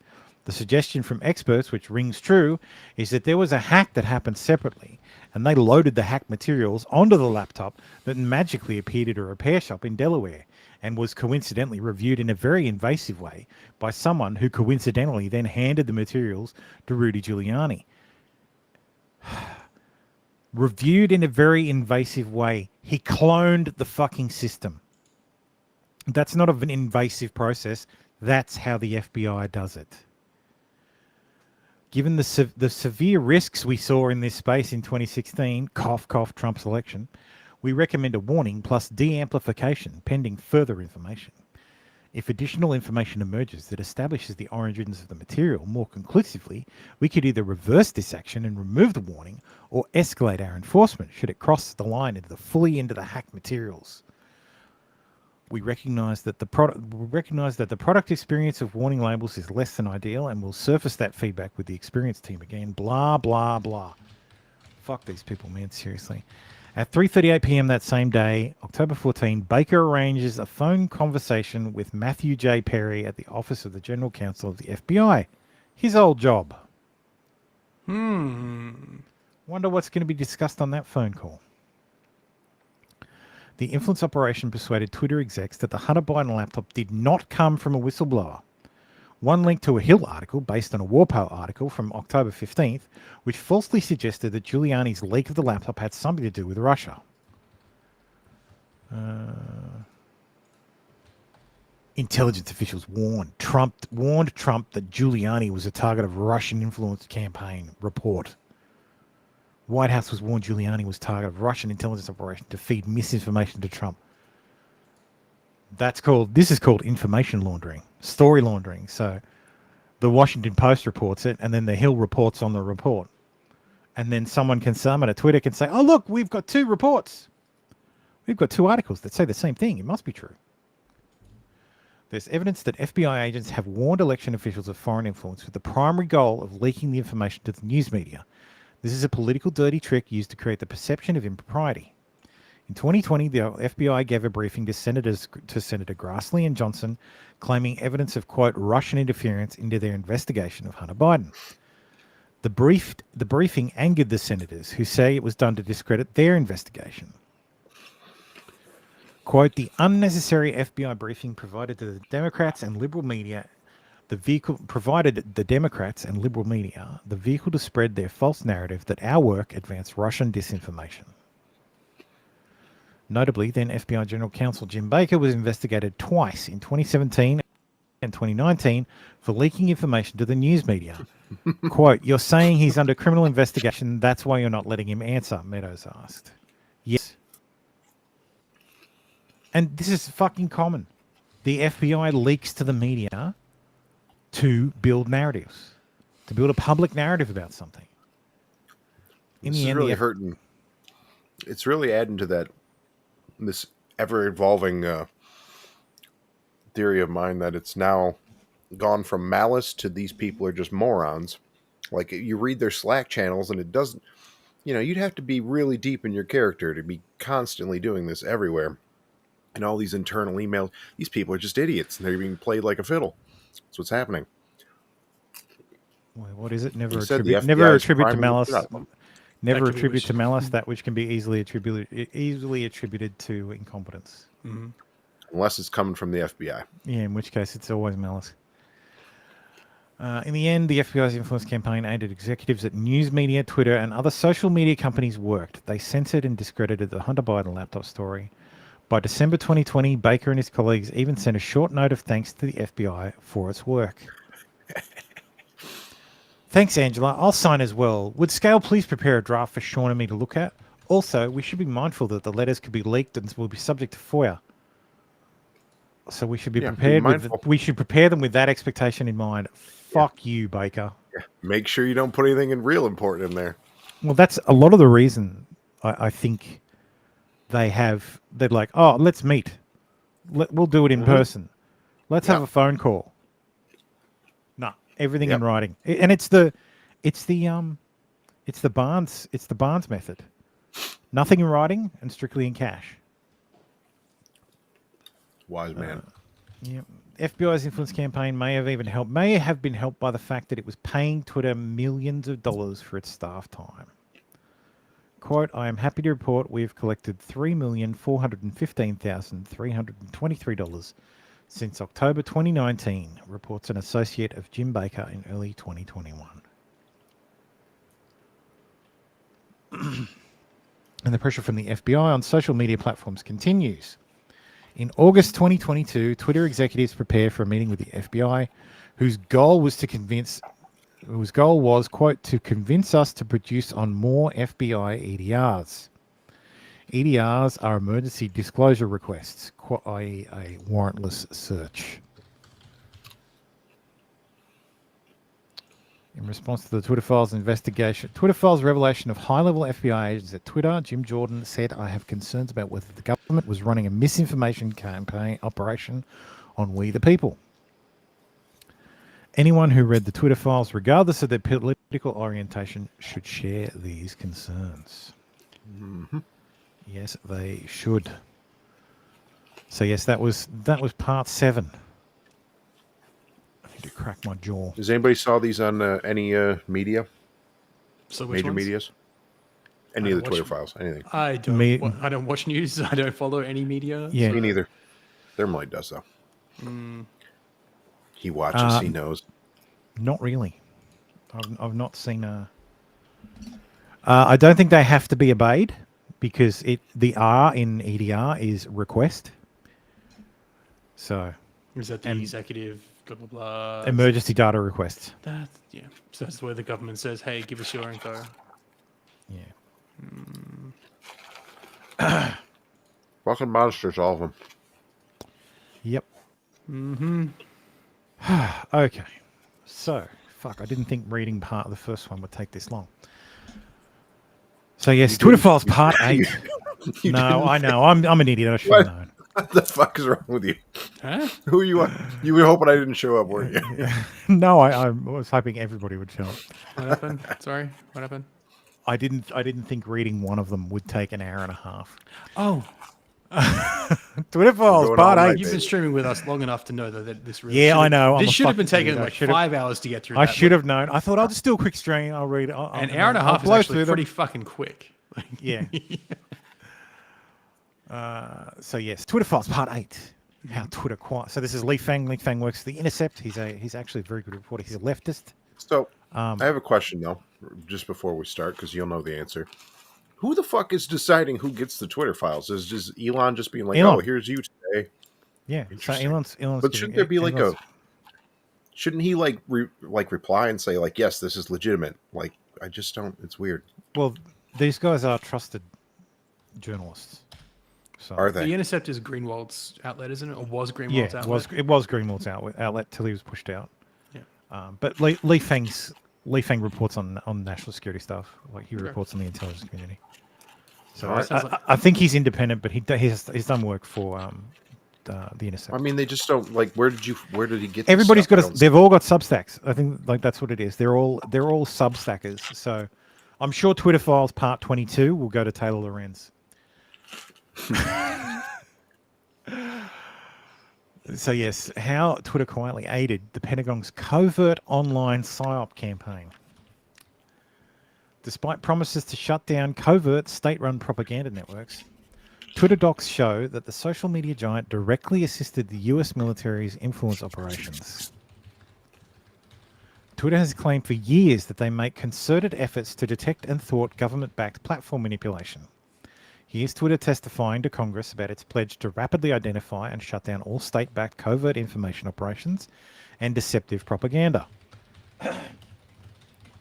Sorry, I need to clear my throat then. Combating attempts to interfere in conversations on Twitter remains a top priority for the company. We continue to invest heavily in our detection, disruption, and transparency efforts related to state-backed information operations. Our goal is to remove bad faith actors and to advance public understanding of these critical topics.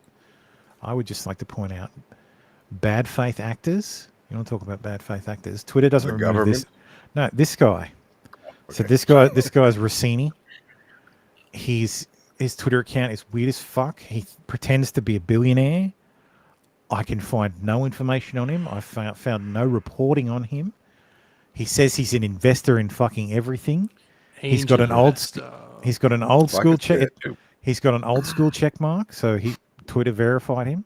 Why is the A in his name the upward arrow? I have no idea.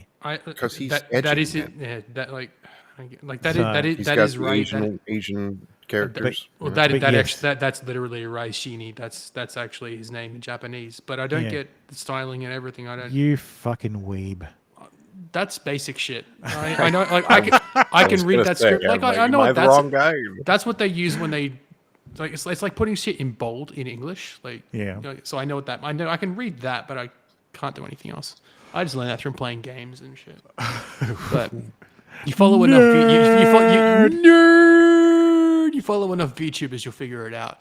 But I don't. Yeah, no, like I don't get who this guy is. His avatar doesn't point anything out. Why is he wearing the Michael Jackson jacket? It's very weird. Like he's not. I would love an actual journalist to dig into this. Raisini Records, Raisiny Records, whatever the fuck. Like he says he has $1.2 billion worth of Tesla shares. And you'll give I it love all that to one, the though. SEC. Sure. Like it's just fucking absurd shit. You don't have Tesla doesn't have any shares anymore. You fucking retard. You don't No, have. he means you think Twitter? No rich person would. And dare Twitter to does have gamble shares. But on Twitter has 5 shares. billion. I thought Elon. Twitter has private shares. Shares are just a he portion bought of a company. majority. So. No, but I thought Elon acquired Twitter entirely and paid all the shareholders. What? Like, I I guess thought he No, bought- well, the does. shareholders who wanted to stay could convert to equity investors. Okay. So they have an equity. So Prince Alwaleed bin Talal has $2 billion worth of equity. But the majority of the money was put up by Musk. So, but yes, this guy's weird. So he's talking shit there. I get a because- bad vibe about him. So he's talking shit there when he says the real investors because Elon paid $50 billion or something like that for it, or he put in $50 billion to buy everybody out. He made the offer, and equity investors people who didn't want to I see what sell you're their saying. shares. He didn't. Yeah. So yeah, Their shares just converted into equal equity or equity Yeah. in the company at the share rate. Gotcha. So Yeah. that's what this guy means, that shareholders. Gotcha. But yeah. they're equity investors and they have no fucking control. So yes, but that guy strikes me as a foreign influence agent. But still, yes, this it's very strange. Someone who, like, he says he has $14 billion to buy Twitter from Elon Musk. He's like, I'll give Elon Musk $14 billion. Well, all right, if you've got $14 billion, why does nobody know nothing about you?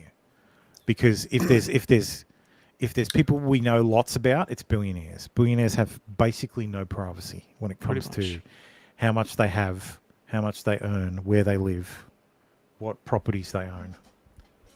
So yes.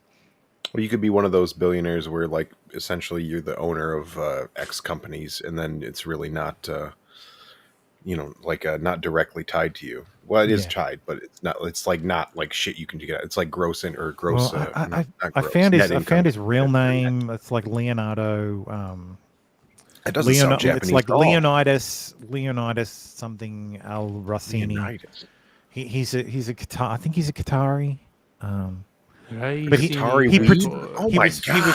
he was pretending he was at the or he said he was at the World Cup and overheard Elon Musk's conversation with like he's an Elon Musk fucking hater, like huge hater. It's so fucking weird. He's a Saudi. He was born and raised in Abu Dhabi. Yeah, I'm well, looking at RiciniRecords.com. Yeah. There, you've Ricini.com. Yeah, it's like Leonidas. Leonidas. He's obviously changed his name. Yeah, I'm sure that's not his. Yeah, I'm sure that's his Yes, stage name or some shit. Yeah, it feels like it glows. He fucking glows. Let's be. Yeah. Ricini.com glows like a fucking nuclear rod. Sorry. But behind the scenes, Twitter gave approval and special protection to the U.S. military's online psychological influence ops, despite knowledge that the Pentagon's propaganda accounts used covert identities. Twitter did not suspend many for around 2 years or more. Some remain active. In 2017, a U.S. Central Command official, CENTCOM, sent Twitter a list of 52 Arab language accounts, quote, we use to amplify certain messages. The official asked for priority service for 6 accounts, verification for 1, and whitelist abilities for the others. Thanks. Sure is tough to do web ops when you can't tweet. Web ops when you can't tweet. So what this is Nathaniel B. Kaler, CENTCOM, CCJ3. Okay, yeah. Rest accounts we used to amplify certain messages. Also, our SOCOM guys mentioned that they would love to be able to come up and meet for some face-to-face talk. Oh, Jesus. So, Special Operations Command is going to go and meet the Twitter folks face-to-face. I wonder what they're going to be talking about. God.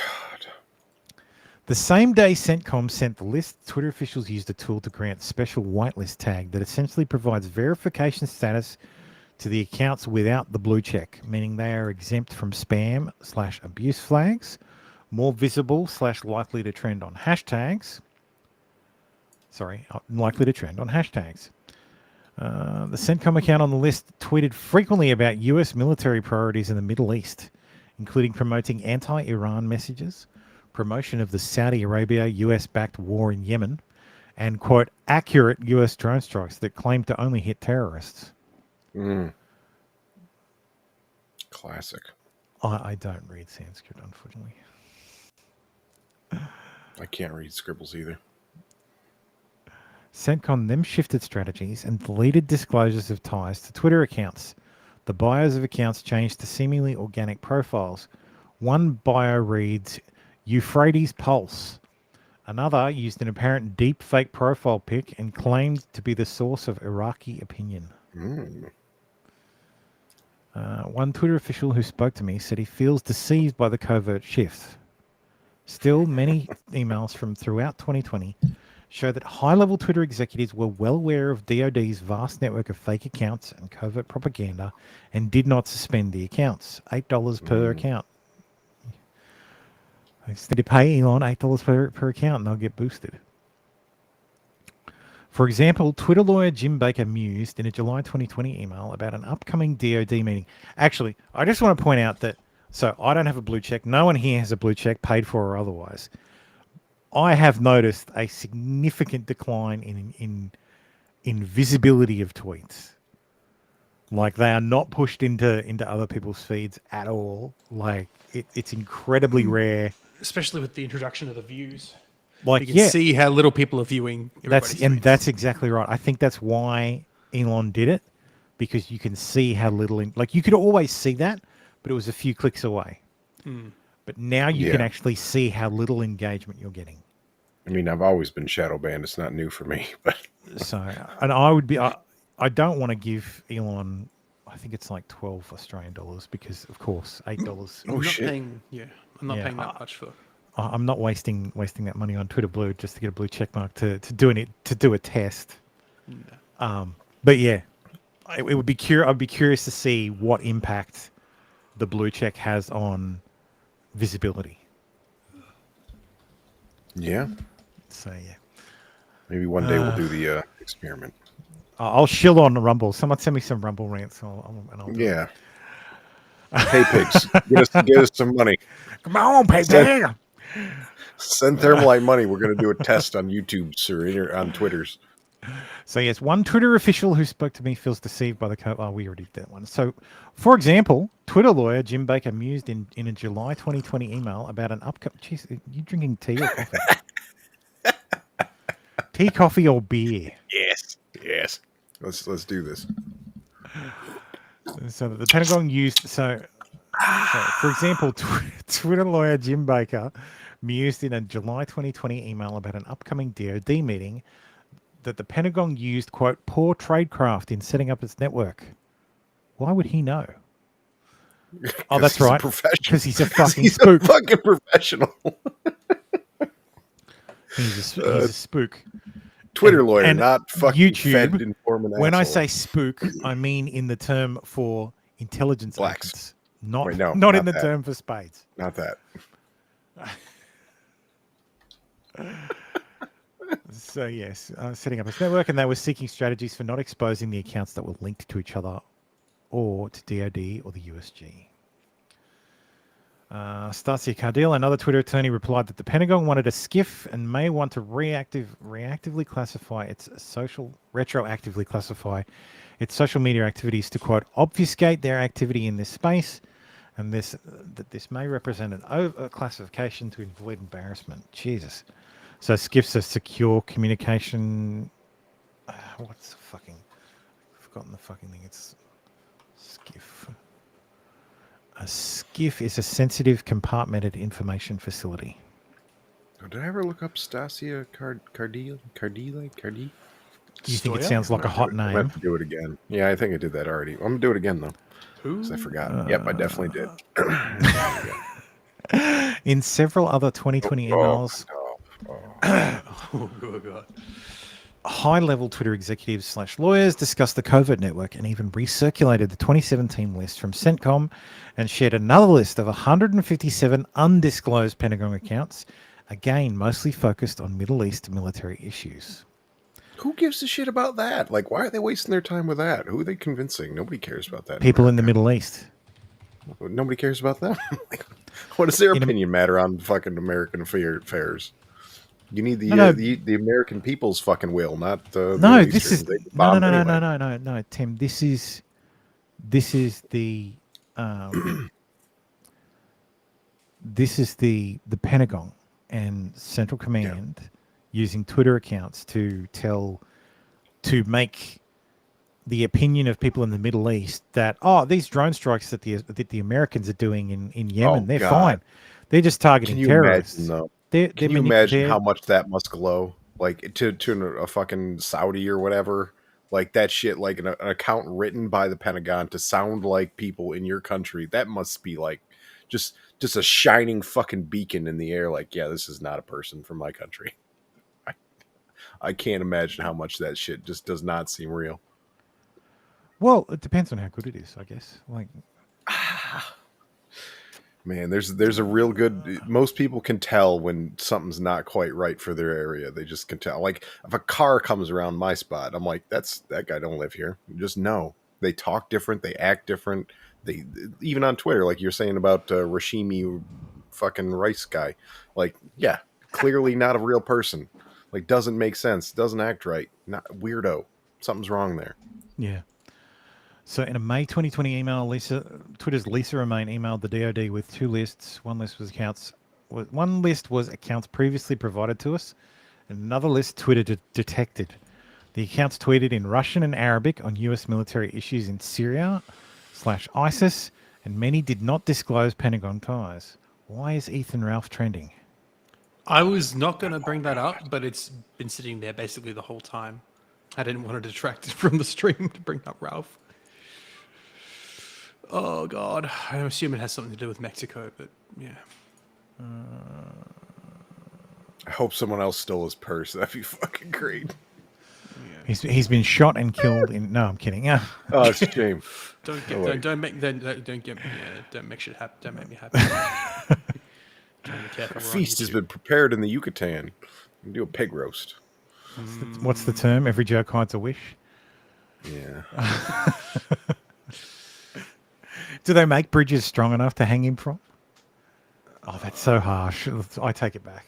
No, I feel sorry for his kids. Many of these secretive U.S. military propaganda accounts, despite detection by Twitter as late as 2020, but potentially earlier, continued tweeting through the years, some not suspended until May 2022 or later, according to records I reviewed.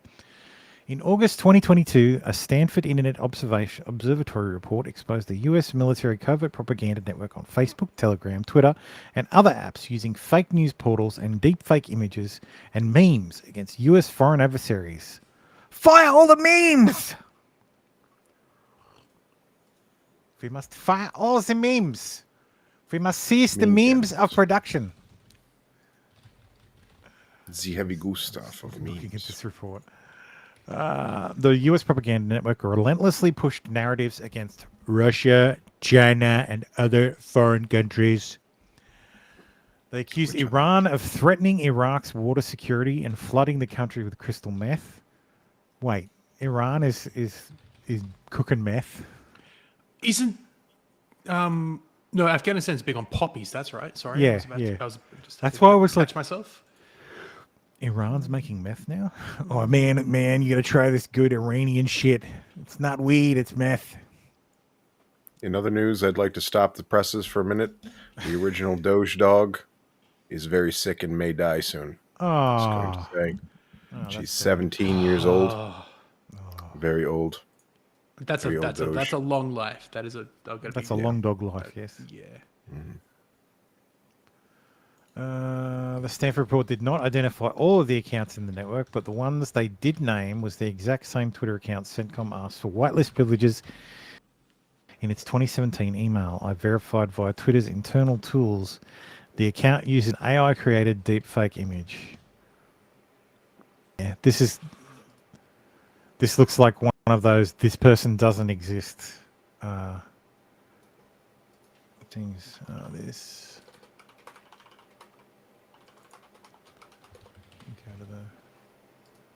I don't know if everybody's seen this. This person does not exist. So this is a website that generates people. That's its entire purpose. Its entire purpose is to generate fake people based on photos of other people, and it essentially composites. Yep. Uses machine learning, a generated adversarial network. I'll bet my ass the fucking government's behind this fucking website. To generate fake photos. So crisis actors turning the frogs gay. Literal goblins coming after us. Damn it. So these are he's a terrorist for sure. These are very good. These are very good. They're essentially amalgams. It'll merge different eyes, different noses, different facial features together, and make a consistent person. So very disturbing. So yes, this does appear to be one of those. You can usually spot them because humans are very good at noticing a consistent face, and a lot of features pull together properly. The AI ones just don't look right. Look a little weird. Of course, I've seen weirder looking people. So I bet that guy's name is... Well, this is the profile picture used by the Facebook page Discoverer and 2 other assets in the Middle East group. Issues with the left ear and the central alignment of the eyes suggest it was generated using artificial intelligence techniques. The problem is that definitely could be a real person, but also it definitely looks like an AI. So that's where it's going to be very soon. It's going to be, you can't tell. Well, like if you look at what it's saying, because it's saying with the ears, so this doesn't look like an obscured ear, but the AI knows that it needs to be an ear there. So, and maybe also the eyes are equally sized, but the ears indicate that the head is turned. So one eye should actually be slightly bigger than the other. I would say the right eye is slightly bigger than the left, but it's the wrong eye to be bigger. That's right. So that's how you can spot. But no, like there's the problem is like that. There's when this is a profile picture, it's not that big. Yeah, so, no, you can't tell. I mean, when it's tiny as 120 by whatever. Yeah, like look, you're not going to notice that. Nope. You're going to go, oh, and here, soon enough, they're actually going to have that video of Donald Trump fucking hookers. Like, it's going to look absolutely real. And there's like, what are you going to do? No one's going to question it. They're going to have a video that looks absolutely real and audio that sounds absolutely real, and it's all going to be fake. And all I need to find is a chick that kind of looks like the chick getting railed, say that it happened. And this shit is going to be everywhere. Like this dystopia is just going to be. Why would you find the chick being railed? Why wouldn't you just have it actually be the chick being railed? Just get someone of a similar body type and a similar some rape body shape, and then just put somebody's. You just need a similar body shape, and then you can do the footage yourself. Well, it's a hell of a lot easier. Hire him. They're about the same build. I know Ron Jeremy's pretty short. So I just need to find a leftist chick and be like, "Hey, I'm gonna do a video, and we're gonna really get Donald Trump with this video. You down?" She'll be like, "Yeah," and I'm like, "Great." No guarantees. And look, if you can control the video, the input video, as in the framing and that, and you do it right, you can do it. You can make a perfect deep fake, because the problem with a lot of deep fakes is mapping the face onto the target. If the face moves in a weird direction, it'll clip off, and you'll have to manually go back and fix it up. If you control the framing, you can do it. Like you can do it, and it'll be a lot more convincing. Anyway, that's dystopia bullshit. So yes, in subsequent reporting, Twitter was cast as an unbiased hero for removing, quote, a network of fake user accounts promoting pro-Western policy positions. Media covering the story described Twitter as evenly applying its policies and proactive in suspending the DoD network. The reality is much more murky. Twitter actively assists CENTCOM's network going back to 2017, and as late as 2020 knew these accounts were covert / designed to deceive and manipulate the discourse, a violation of Twitter's policies and promises. They waited years to suspend. Twitter's comms team was closely in touch with reporters working to minimize Twitter's role. When the Washington Post reported on the scandal, Twitter officials congratulated each other because the story didn't mention any Twitter employees and focused largely on the Pentagon. Holy shit.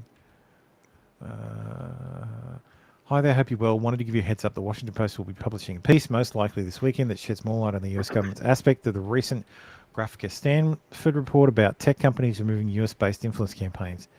It's a story that mostly focuses on the DoD and Facebook. However, there will be a couple of lines that reference us alongside Facebook, in that we reached out to them for a meeting. We don't think it'll tie into anything Mudge-related or name any Twitter employees. We declined to comment. I suspect this piece will get more attention in Washington with the DoD angle. We'll keep you posted. The conduct with the US military's covert network stands in stark contrast with how Twitter has boasted about rapidly identifying and taking down covert accounts tied to state-backed influence operations, including Thailand, Russia, Venezuela, and others since 2016. Wonder why it might be. Here is my reported piece with more detail. I was given access to Twitter for a few days. I signed and agreed to nothing. Twitter had no input into anything I did or wrote. The searches were carried out by a Twitter attorney, so what I saw could be limited. If you want details about how I go about my reporting, a little more about myself, sign up for further documentation and discussion. I just started a Substack here. So yes, the Pentagon was in on it. Of course they were. Again, Twitter is an arm of the government. Just Yep. It's not a private company. Let's It quickly is see. no longer legal for the government to use mainstream media as propaganda. Let's quickly get distracted. So Oh God! Because my last name is Augusto Stein. Pinochet, yeah. Oh, there's Alex. And who's that weird person? I can't see. It's too small. owner and editor-in-chief of the Gut News Network, GNN. Rated Is that number one in the Keffel's sector No. from the top on down. From the top on down. How many people I followed? How many people do I follow? Follow this? Hitler, but he loved him. Followed by Radix, Nicholas Didiero, and Worski. Is that just Ethan Ralph? No. So let's see what.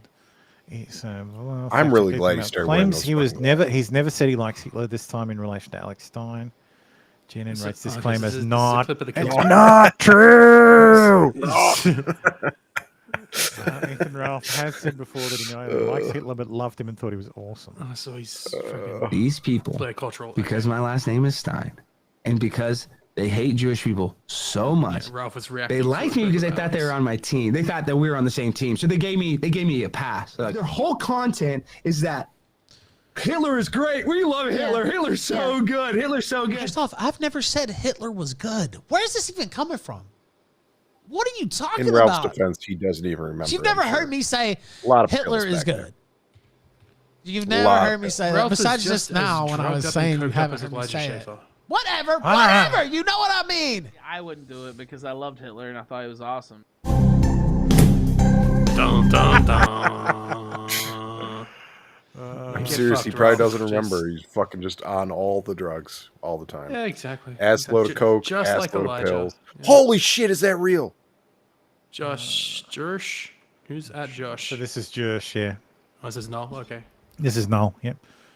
So Baldo just sent this to me. So shout out to Baldo. You can jump on, man, if you're not busy. That looks like he put it on when he wasn't Ralph fat. and he inherited a never took it gumball ring off. from It's Grandpappy. like He claims ruining this his is pure skin. gold and each diamond is genuine, worth over 10 grand. After wearing it a while, he had a rash. He claims he's allergic to gold. This is extremely unlikely. He's more likely allergic to nickel, and the ring is That's fake. more like yes, that's more Nobody's like it. allergic to gold. gold. He just you thinks know it's- what? No, yeah. you know what a gold allergy presents as? Discoloration of the gold. Yeah, it doesn't your actually skin. affect The your acid skin. in the acids in your skin will affect the gold, not Yeah, your it's skin. not the yeah. That's Like a it'll nickel go. allergy, My absolutely. wife, if she wears gold, Yeah, the gold will discolor. yeah. My So eyes she, the same. so she has to wear white gold or sterling, Yeah. gold or sterling silver. This looks like a fat. Or man's that's wearing a just, ring or that's too just small how for she him. gets me to buy white gold. It could also be that you know Ralph is just getting so much fatter that the ring is cutting into him. That's what it looks like. That doesn't look like a standard. Because I'm allergic to nickel, Okay. and it doesn't look like that. Like Yeah, it doesn't look like an actual open I've sword. seen rings that get too tight around people's fingers, and yeah, it's After fucking wearing it, crazy. Yeah. Either Regardless of- either or. He probably It's just one day he tried to take it off and he fucking couldn't, and he's just like, Maybe. "Well, what do I do? totally I'm just gonna keep it possible. on. I'm he's the best in the sector or whatever it is that he says, and then they must keep it on that gold money, Yeah. big zirconium or whatever he's got there. At any rate, he's suffering, and that makes me happy. So Yeah. apparently it's because Ethan Stein has disavowed Ralph. Alex Stein. Alex Stein, yeah. Sorry, my brain saw Ethan, Ralph, and Alex Stein. I went Ethan Stein. I don't know what's happening. I'm Ethan not sure Stein, what. Ethan I Klein, didn't. that's I never quite saw. anti-Semitic of you. I never saw the fucking confluence of Alex Stein and Ethan Ralph coming together. When did that happen? This guy says, Well, by they're the way, not. Alex Alex is- Stein saying to disavow Ethan Ralph because he made some mistakes is rich. He's one of ours. We ride with our people, white Christian. Oh, God. Chocolate Christ. sin. Ethan Ralph is not one of anybody's people. That's right. He's a piece of shit. Ethan's little laptop is crying about Ethan's Ralph's family getting harassed by the victim. Oh, Jesus fucking Christ. These people are absolutely obsessed to the... Just stop. Look, Like, Give who Ethan cares? Ralph attention. Ethan Just- Ralph just- makes fucking what the hell's his name? Phil Darkside. He makes Darkside Phil look DSP, like yeah. a good guy. Yeah. I thought you said Dollhouse Wolf for a second. Oh, Well, You're like, even what? Dollhouse Phil. You know. I like Dollhouseville, but That's right. all this crazy alt-right drama. If that's the right term, I don't fucking know. I'm drunk, but yeah. I thought he wasn't alt-right anymore. I thought he was. I don't know what it is. They're just all these internet people. I say that as a man talking on the internet right now, but it's just. Baldo says hashtag pure blood is trending on Twitter. Oh god. I'm not a pure blood. I'm not a pure blood. I'm not a pure blood. I'm a mud. I wish I was now, but I'm not a pure blood. What does that mean? Not vaccine, not pure COVID blood. jabs. What? Not COVID. I don't know. Yeah. Maybe it means super white. Maybe it means. Okay. Not that. Maybe kind it's of pure racist. blood. maybe it's anti-vax. Okay, maybe let's it's be who the fuck knows anymore. technically speaking, I am pure-blooded in that respect. It's like I am Snow White, but I thought they meant pure blood as in not COVID jabbed. I'm not. I got all sorts of Irish and filthy Slavic and Jew in me. If the Irish, the Irish count is not white, then all right, fair enough. Yeah. No, not any actual whites. They hate the Irish. I'm like North African, so. Right. Yeah, freaking Sicilian. Hey, if you're Sicilian, you're from North Africa. So. Yeah, because the Africans came over and raped all your women. No, it was so Sicily. Moors. Sicily was I think it was the Peloponnesians. I don't know what that is. Isn't that in the Pacific? I don't know what that is. Isn't it? I gotta look it up now. Are you thinking about the Phoenicians? You're thinking of the Phoenicians. The Phoenicians, yes. Sorry, the Phoenicians. Yeah. That's in fucking Pacific, I think. No, the Phoenician. No. No, the Peloponnesians. No, that's in Greece. Yeah, okay. The Peloponnesian Wars was the war between You mean the Hellenics? The Jews. I'm thinking of a war. I watched a fucking video on this. Because I know the Hellenic Republic is Greece. It was a war between Rome. A war between Rome and someplace doesn't exactly narrow that down. You mean Carthage? Carthage? Maybe it's the Carthaginians, yeah. Because they were the only, North African. Carthaginians. All the North African whites left with Carthage. Ancient Carthage, yes. Which was founded by Rome a long time ago. Anyway, yes. But. This is what I was thinking. Yes. I wish they taught history in my. This is the Carthaginian Empire, and you will note that half of Sicily was under the boot. Well, no pun intended. Under the boot of the Carthaginians. Interesting. They didn't get curly black hair from the Carthaginians. I'm just going to say that. Why? Where did they get curly black hair from? The Moors. Oh, the Moors. Yes. Well. Again, black. Sicily was taken and retaken like 16 times, well after Carthage was a thing. As a person of color. Yeah, you're basically black, so. That's right. You along with. All right. He's a black giant Viking from Australia. 9. Part 9. See, 2 hours in, we're already through 2 parts. Thanks, Lee Fang, for making yours really short. Mm. Unfortunately, I know this one is like 30 or 40. How many parts do we have? Is there only 2 or is there like There's 6? 2 more left. 2 more left. So 9 and 10. 9 and 10. Boy, we're not sleeping tonight. Okay. So, thread, Twitter files, Twitter and, quote, other government agencies. After weeks of Twitter files reports detailing close coordination between the FBI and Twitter in moderating social media content, the Bureau issued a statement Wednesday. It didn't refute allegations. Instead, it decried, quote, conspiracy theorists publishing misinformation whose, quote, sole aim is to, quote, so in other words, they were telling the truth? The men and women of the FBI work every day to protect the American public. So it is unfortunate that conspiracy theorists and others are feeding the American public misinformation with the sole purpose of attempting to discredit the agency. These are their stories. Dun-dun. They must think it's unambitious if our sole aim is to discredit the FBI. After all, a whole range of government agencies discredit themselves in Twitter files. Why stop with one? The files show the FBI acting as doorman to a vast program of social media surveillance and censorship, encompassing agencies across the federal government, from the State Department to the Pentagon to the CIA. The operation is far bigger than the reported 80 members of the Foreign Influence Task Force, which facilitates requests from a wide array of small actors, from local cops to media to state governments. Twitter had so much contact with so many agencies that executives lost track Is today the DOD and tomorrow the FBI? Is it the weekly call or the monthly meeting? It was dizzying. For DOD, no, that's a different group. We'll reply to that in a second. Fucking Christ. Hope you're doing well. Would it be possible to add blank and blank to the invite for the monthly USG industry call? So there's a monthly call between the United States government and quote-unquote industry. Of course there is. I wonder what industry they're talking about. Maybe social media industry? It's the end of the world. Yes, hug your local spook. They clearly need it. Never mind. I can't say it. They're Come to my coping. house.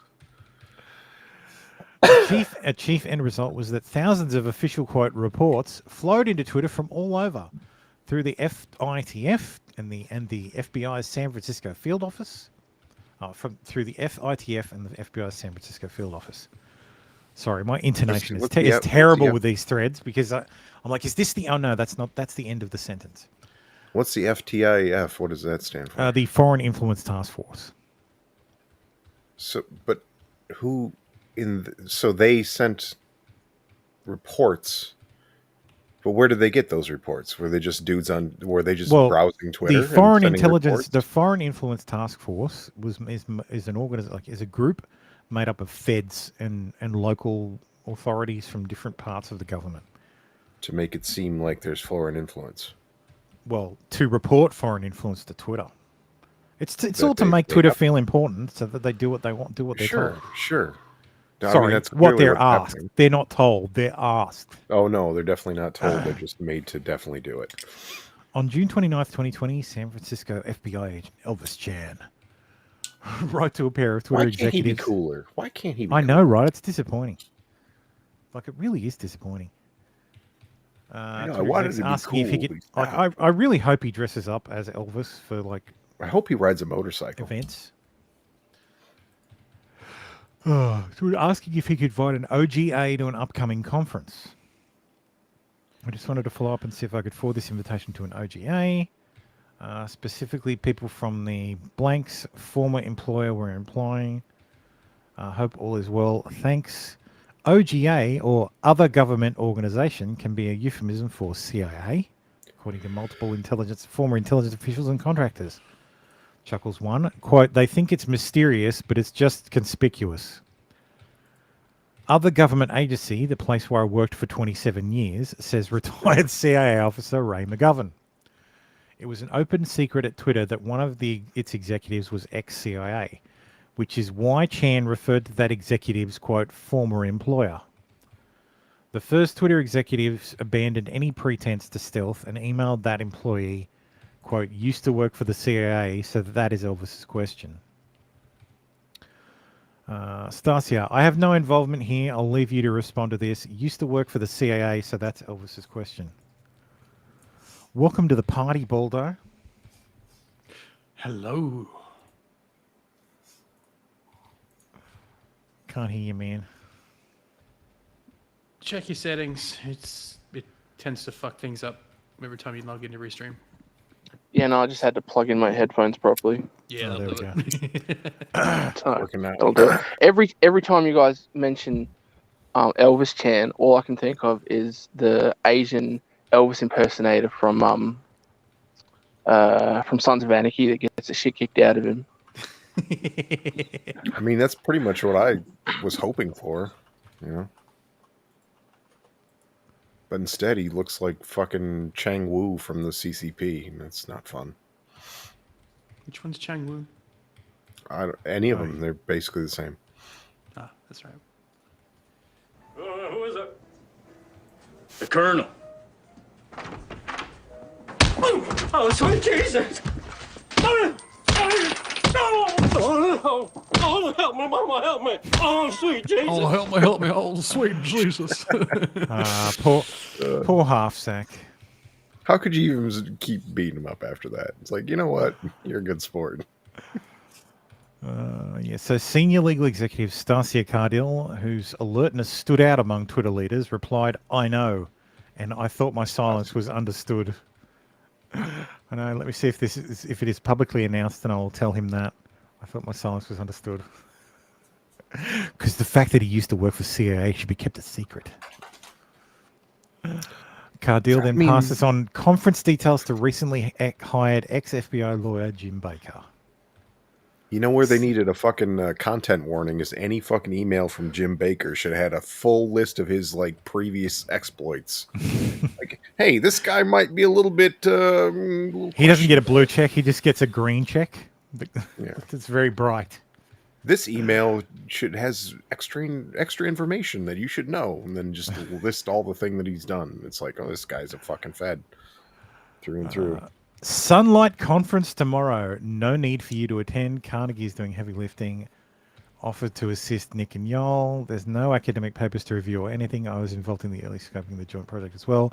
I invited the FBI, and I believe that the CIA will virtually attend too. Fucking hell.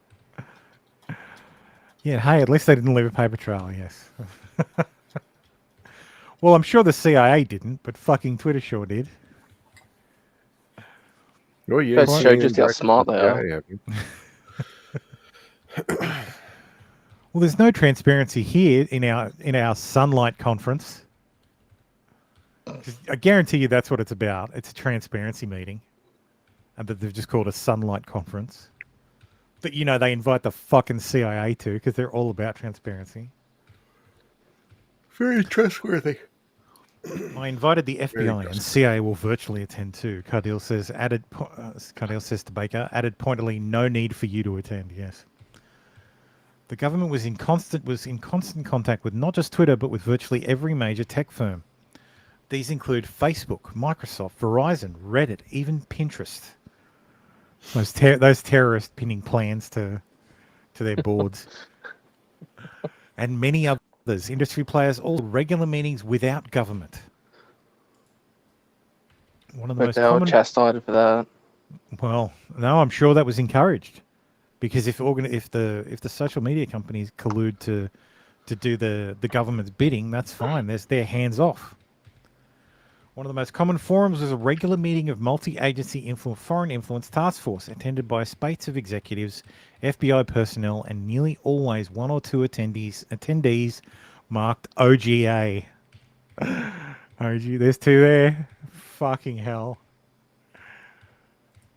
The FITF meetings agendas virtually always include at or near the beginning a quote OGA briefing. Usually about foreign matters. Hold that thought. Yep. OGA, other government agency briefing, other government agency briefing, other government agency briefing. OGA briefing, here's one for Tem. OGA briefing, software and influence campaign against Ukraine.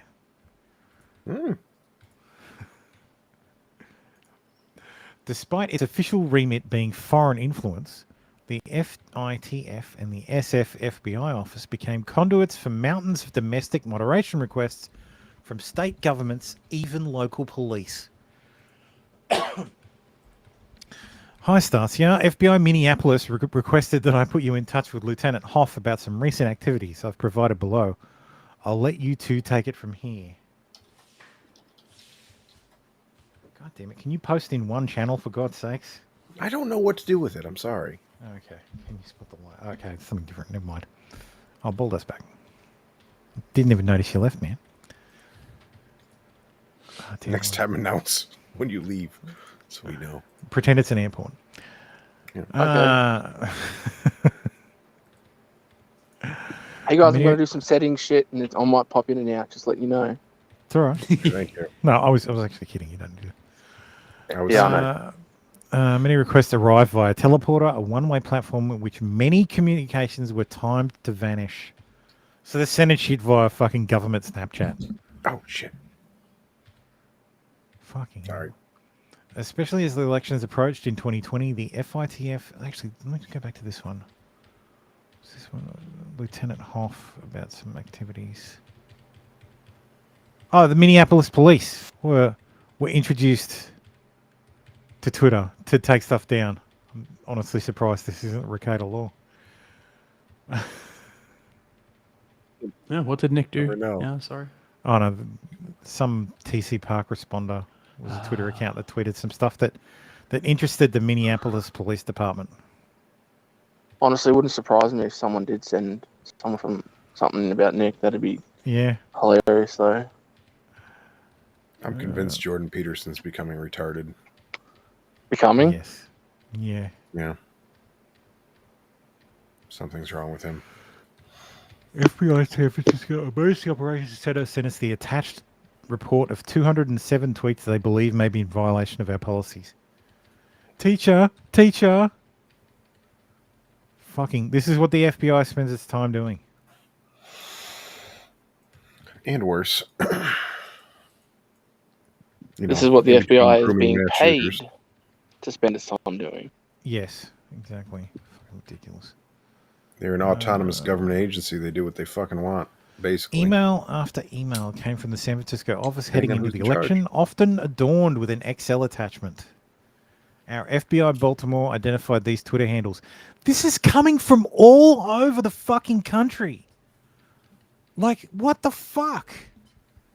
Like, fucking FBI in Baltimore, FBI in fucking Minneapolis. Like, FBI in San Francisco seems to be doing their entire fucking job is this shit. Like, the feds are spending 90% of their time monitoring fucking social media for wrongthink. Or teacher, like, he's violated grooming policies. and monitoring, depending on the person. Yeah. There were so many government requests, Twitter employees had to improvise a system for prioritizing/triaging them. We're having some issues with the backlog impacting our election efforts. The folks on this email represent the DC public policy, legal, and comms teams working on the elections. Generally, we're the ones to escalate. Yes, they're fucking... That's fucking ridiculous. The FBI was clearly tailoring searches to Twitter policies. FBI complaints were almost always depicted somewhere as possible terms of service violation, even in the subject lines. Yeah, possible terms of service violations. Twitter. Fuck you, you bastard. Like, you pricks, man. Twitter executives noticed the FBI appeared to be assigning personnel to look for Twitter violations. Quote, they have some folks in the Baltimore field office and at HQ that are just doing keyword searches for violations. Jesus fucking Christ.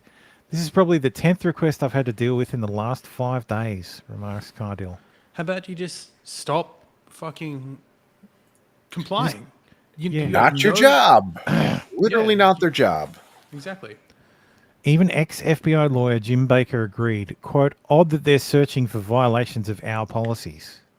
That's just ingratiating yourself and more mole. You're ticking yourself into the fucking company. Get a fucking subpoena. He's one of us. Come back to us. Get a subpoena, get a warrant, and then we'll do it. Maybe. Guys, it's so weird. Why would they do this to us, guys? This is weird, right? And then he's sending them emails like, do more of this. Again, it's not a private company, really. Only on paper. Oh, Therm's gone. Oh!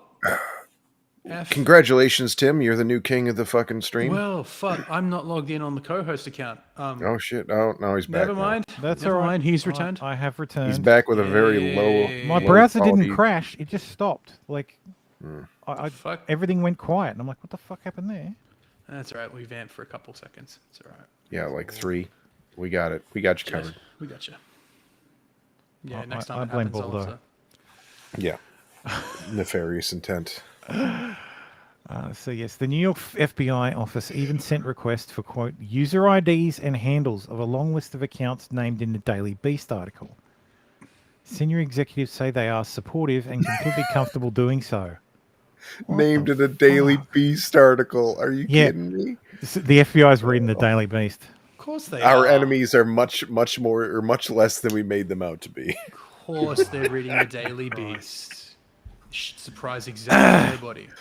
Oh, God. It seemed to strike no one as strange that, quote, a foreign influence task force was forwarding thousands of mostly domestic reports, along with the DHS, about the fringiest material. Fringiest? The American report, Biden using scorecard and the hammer to steal another U.S. presidential election, just like Obama and Biden did in 2012, the American report. The fuck? That reads like some Drudge Report, Like Brandon Tatum, some weird spam gateway pundit. This reads like it has a channel on Rumble that is featured on the front page. Yes. Shout out to my Rumble viewers. who've had to navigate the front page.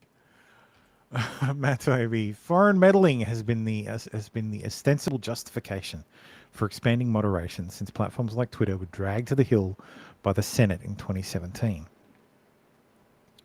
New York Times, tech executives are contrite about election meddling, but make few promises on Capitol Hill. Look, we're sorry Donald Trump was elected. Our bad. You know, Peter Strzok said we'll stop him. We won't let him. Yep, we won't let him. We won't let him get re-elected at the very least. Sorry, we kind of failed in that. Sorry. Yeah. You know. We must succeed. And then Hollywood failed at trying to overturn the will of the people and destroy democracy by encouraging the what's it called, the Electoral College to vote for someone else. Remember when that was I remember. That was a plan, and nobody said fucking boo about destroying democracy and the will of the people. Gets to change. They can vote against the will of the people, even though actually half the states are legally obligated to abide by the voters. Yeah, a lot of the states aren't allowed to have.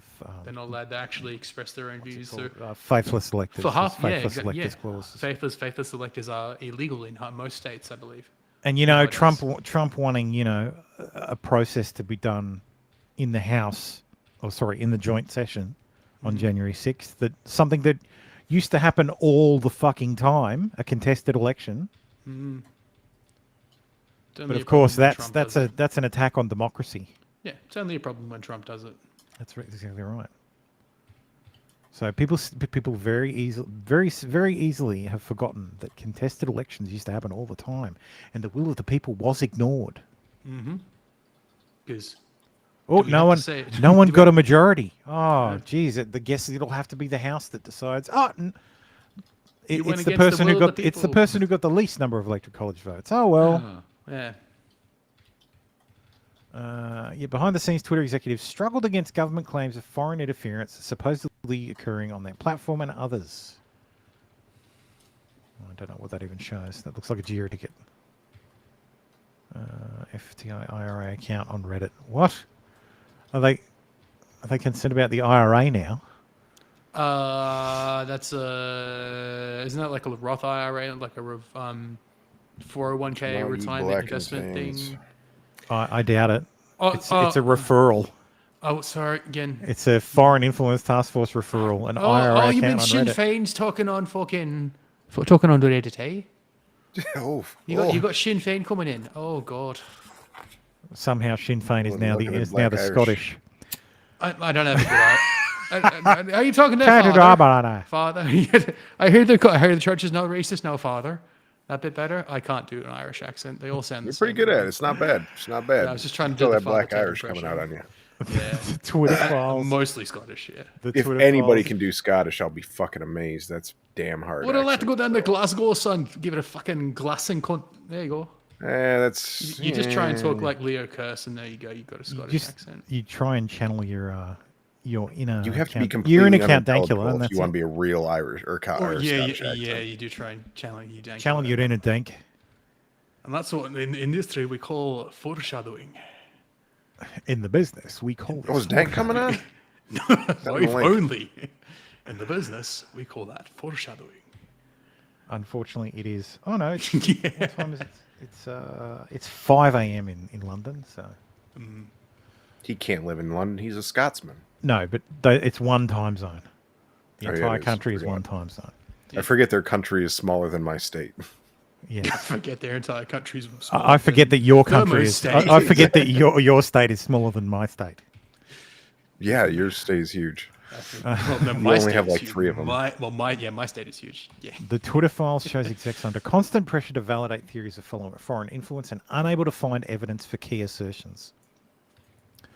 Quote, found no links to Russia, says one analyst, but suggests he could, quote, brainstorm to find a stronger connection. Fuck you. Oh, if we don't find them, we could try harder. Yeah. I'll just make it up, though. Give me a minute. Exactly. It's just making up evidence. If it doesn't exist, make it up. It's extremely tenuous circumstances chance of being related. Extremely tenuous circumstantial chance of being related, says another. Looked into this here, didn't find any exact naming matches and any information to link the Reddit accounts to any on-platform presence on Twitter. There was one account that had an incredibly tenuous circumstantial chance of being related, so documenting the account here just in case we ever need to come back to it. Created in a similar time frame, Russian logon, sus English name. I'm sure it's Tim. I was gonna say, is it one of my? Is it like a fucking VPN? Like, what is it? No rematch is using the info, says former Trust and Safety Chief Yoel Roth in another case, noting some links were, quote, clearly Russian, but another was a house rental in South Carolina. Fucking hell. And that's the important thing to point out. These guys can see your IP address. Of course. Oh, yeah. So they know where, in some cases, they can narrow you down to the suburb. That's why I'm so careful about what I actually say on Twitter, and I fucking hate it. I wish I could be spicy. You just can't, though. I just assume everybody's listening to what I say all the time. I assume the government knows who I am, where I am, and what I'm saying at all times. They very literally do. Well, yours do for sure. Yeah. Mine Most likely. probably do. I had cops hovering over my house the other day, so... Yeah, they got the old chopper out for thermal. I live in Logan, which is running a very dangerous stream on the internet. In another case, Roth concludes a series of Venezuelan pro-Maduro accounts are unrelated to Russia's Internet Research Agency because, quote, they're too high volume. I'm proud to be streaming with you outlaws there. Vive la resistance. I'm a cowboy on a steel horse. Oh, yeah. Those accounts were extremely high volume tweeters, generally using automation in a way that was pretty uncharacteristic of a lot of other IRA activity. Oh, Internet Research Agency, not Irish Republican Army. Oh, that's not fun. bugger. Fuck, that's dumb. At this point, About that. same thing. Meanwhile, the IRA's like, you fucking what, mate? Took her fucking name. I can just imagine them following the tweets and being like, yeah, there's secret messages in this from headquarters. We got to read into it. And they're just like, oh shit, there's a bombing coming. Let's wait for it. And they're just sitting there and nothing happens. And they're like, how did we fuck this up? The Venezuelans were quite extremely high volume Twitters, pretty uncharacteristic of a lot of the other IRA activity. I didn't think the Venezuelans had internet. Yeah, they do. It just costs a lot. They do. They got a lot of cam girls. In a key email, news that the State Department was making a wobbly public assertion of Russian influence led an exec, the same one with the OGA past, to make a damning admission. Quote, due to a lack of technical evidence on our end, I've generally left it to be awaiting for more evidence, he says. Quote, our window on that is closing, given that government partners are becoming more aggressive on attribution. Translation, more aggressive government partners had closed Twitter's window of independence. In other words, Twitter was absorbed into the government in an unofficial capacity. Other government agencies ended up sharing intelligence through the FBI and FITF, not just with Twitter, but with Yahoo, Twitch, Cloudflare, LinkedIn, even Wikimedia. Cloudflare. Hang on, read that again. Other government agencies, read CIA, ended up sharing intelligence through the FBI and the Foreign Intelligence Task Force, or Foreign Influence Task Force, not just with Twitter, but also with Yahoo, Twitch, Cloudflare, LinkedIn, and even Wikimedia. Wikimedia is the foundation that runs. Wikimedia is the organization that runs Wikipedia. Yeah. So they've got their hands in basically everything. All of tech, yes. Yeah. Mm-hmm. Yeah. So it's just like China. So how is this not a ginormous story? Well, I know why it's not, because the media's cucked. But how is this not opening up to Section 230 and First Amendment violations? You would think it would, but I guess they... Well, that requires someone to enforce the law. It's been my complaint forever. It's like, they're like, whoa, we got to reform it. No, you don't. All you have to do is enforce what's already there, but they just don't fucking even know what they're talking about. So. And how does the media not understand that just because it's okay, it's in their favor for now, that it doesn't necessarily mean it's going to stay that way? It's because the media is left Yeah, they gamble that they will always have this power. Yeah, and I think more more they generally have. When you're on More the and inside, more. when you're on the inside, it's fun. Yeah. That's the thing. They're all on the inside. It's becoming This more and doesn't more affect obvious them. these people are idiots. They got banned from I'm not Twitter sure we could see for it. fucking one night, and it turned into a mass. Like it Oh, that was turned into the hilarious. Thursday night fucking It was the massacre. fucking funniest thing in the world. Like the amount of red ink, like the amount of like newspaper ink that was spilled, metaphorically, of course, that was spilled over the Thursday night massacre, and all of these Twitter accounts being banned, and the amount of time they all spent in fucking Twitter Spaces, bitching and moaning about how we were banned for sharing doxed information. This is not fair. We're journalists. The people have a right to know. Yes, the people have a right to know. Unfortunately, you don't fucking do it on your platform, your giant fucking platform that you have working for the mainstream press. Instead, you do it on Twitter, and you have to follow those fucking rules. Those rules that you have been dobbers over. Like, these people are fucking dobbers. They run to teacher every 5 minutes, and that includes the FBI, the fucking CIA, and every local police department that went, teacher, this person's tweeted a bad word. Fuck you people. Teacher, don't do anti-COVID now. You're going to be arrested. Oh, that's Elon said that's okay now. That's Twitter Files part 10 is about that particular effort. And I think that's why Pure Blood has come back to trending. Probably, yeah. That's why Cooker is getting more traction as well. Hey, just to fight. Whatever you do, people, don't search for died suddenly. Yeah, don't do that. That was trending a couple days ago. Yeah. Hey, did you see it's now linked to artificial sweeteners? That's what's I going saw on. that. Yeah. Is this still on YouTube? Oh no, there's no way that I'm. Are you still on YouTube? He means us. Oh yeah, we're still on YouTube. Yeah. Okay. We're on YouTube the whole time. Yeah. Who cares? I can't imagine we'll I just thought it was funny. cut that, the last part, but I think Danny Arn is also streaming with at this the- point in time as well. So she's gonna be saying a shitload more worse than we are. Yeah, she is. I'll pop in for a second there. Yeah. When the journals were getting fucking suspended, and they're like, "I can't believe! Oh my god, he's being forced to delete this tweet, So or much they for won't. free They speech, won't Elon. let I'll him." never jan- Yes. I'll never, It's yeah, like, I'll never, it's like, are you ban kidding me? journalists. It's like everybody knows how the fucking suspension system works, and these people had Except- no fucking clue. Except the Elon said morons he wasn't gonna reporting ban on it. journalists. He was going to even let the people who doxed his jets stay on. The next day, oh, they're banned. So much for free speech, Elon. It's like, no, you violated the terms of the platform. look.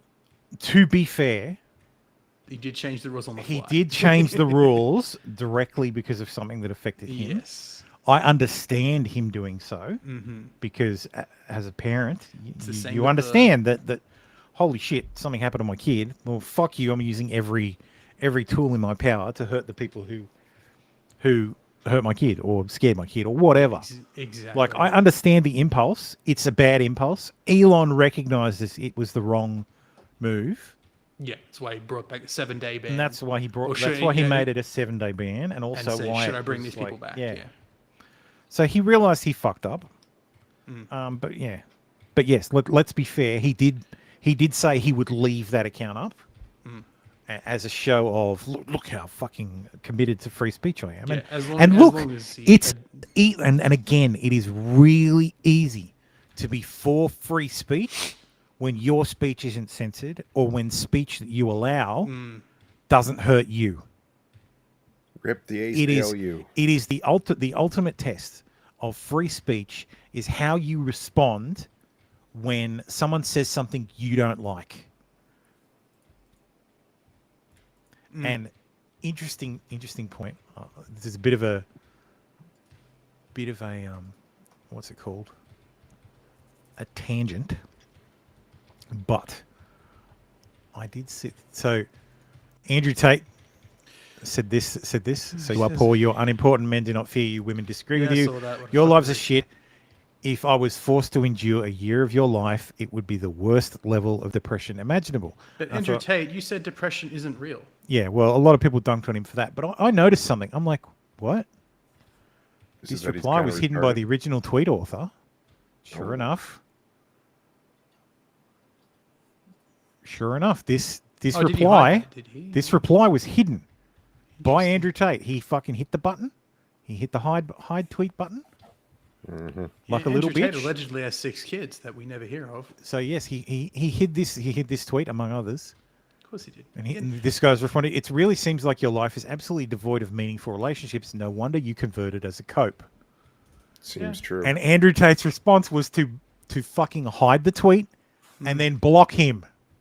White man taking He refuge fucking in blocked Saudi him. Arabia and suddenly becoming this big conservative alpha Muslim move wannabe. right there. That's who Andrew Tate actually is. So, let's see what other fucking. He's taking refuge in fucking. And there you Saudi go. This Arabia. guy's brought it up. This guy Yep. said, "Why did you and Alpha Male hide this comment?" Mm-hmm. That's the other one that's blocked. Like, so turned around and fucking blocked him like a little beta bitch. I thought you said the world was lying to me. I thought the plan by the elite was so precipitation and pre-planned as to stop me from succeeding, Cobra. Huh? No, you can't even take a simple iota of criticism yourself. Yeah, hidden reply, and that's the thing. Like, you fucking start hiding replies, man. It's not exactly, stoic of you. Especially someone like Andrew Tate, who has been unpersoned. So, And then I've always thought he was magically personed again somehow. it's easy to support free speech when it's speech you like. The hard part comes when it's speech you don't. I guess the thing is, most people I know don't believe in free speech anyway. So yeah, because Australian. So Well, yeah. there's always a but. There's always a but. Yeah. I just don't understand that though, because like it's always the standard moves. Like, so okay, so this is not acceptable. Sure, we all agree. What happens when we don't agree anymore? It's like it's then not. we err on the side of go fuck problem. yourself. It's allowed. Yeah, majority Exactly, rules thing. but that's why people who say like, "Oh, you can't have free speech," like, well, the pendulum swings one way or the other. Like, you can't like. This is not a hard logic question. Like, this is a simple like. Again, this goes back to thinking ahead. This goes back to the prisoner mentality. Yeah. Okay, you just got to suck it up. Again, I'm not gonna. I don't want to keep. Well, bringing it up, but Tim, it's a prisoner island hidden in a summer for 1,000 years. That's correct. Again, we went through all the shit in COVID. You just suck it up and you just don't say the things. So you you suck it up. Majority rules. Well, I found that pretty hard to do. So I said no. Yeah. So well, you should wear a mask. You should go fuck yourself. Yep. Well, they're I'm trying to bring exempt. that. Oh, really? Really? Okay, I'm sorry. Prove it. They're trying to Prove bring. it. They're trying to bring that shit back. Prove that you're exempt. Fucking prove it to me. Show me your card. Show me your working doctor's anymore. order. Oh, no, it doesn't fucking matter. Put your mask on anyway because I don't fucking believe you. That's the reactions that you get. Yeah. No, that was the reaction I did get. Oh, I'm sorry. That's what I Go mean. right Yeah, ahead. that's what I mean. Yeah. People who were legit exempt tried to prove it. Yeah. But and then they weren't- got slammed in their they got face into slammed the ground anyway, by the because cops. It's just like, no, Well, you're full of shit, mate. Just take your fucking We'll be jab. talking about that in a minute. Let me blast through this. Yeah, yeah, yeah. So Yeah, former go on. CIA agent and whistleblower Kyriaki believes he recognizes the formatting of these reports. Quote, looks right on to me, Kyriaki says, noting that what was cut off above the tear line was the originating CIA office and all the copied offices. So this is the tear line. So Fed's gonna Fed. yep. Many people wonder if internet platforms receive direction from intelligence agencies about moderation of foreign policy news stories. It appears Twitter did, in some cases, by way of the FITF and the FBI.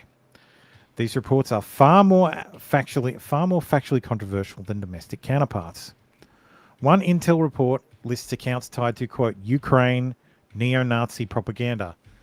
This includes assertions that Joe Biden helped orchestrate a coup in 2014 and put his son on the board of Burisma. Didn't he though? Well, I don't think he put his son on the board of Burisma, but Burisma saw an opportunity to curry favor with the US. So monitoring indicates the suspected Russian troll farm is propagating disinformation on Twitter about the US and Ukraine government support Russian actions, blah, blah, blah. All looks pretty accurate. Do you think they thought that Biden was going to be the Obama's successor? But then he had to stand down, which is why all this Well, he shit was didn't run in happening 2016. 2 yeah. years. Yeah. Oh, I don't think he was the choice. I think it was always supposed to be Hillary, but it didn't work, and then they had to scramble. I thought Biden did run in 2016. Biden was planning on running in 2016, but I thought he got didn't because Beau died.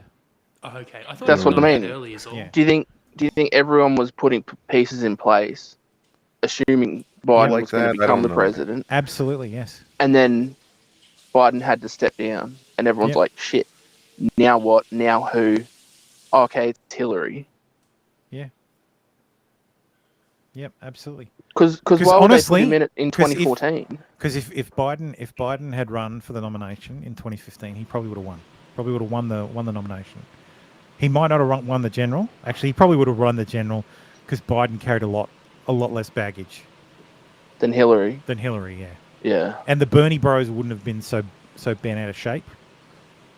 Because a lot of the reason the Bernie Bros didn't voted, some of the Bernie Bros voted for Trump, and a lot of them didn't vote at all, was how Bernie was treated, or as my wife would say, how Bernie was treated.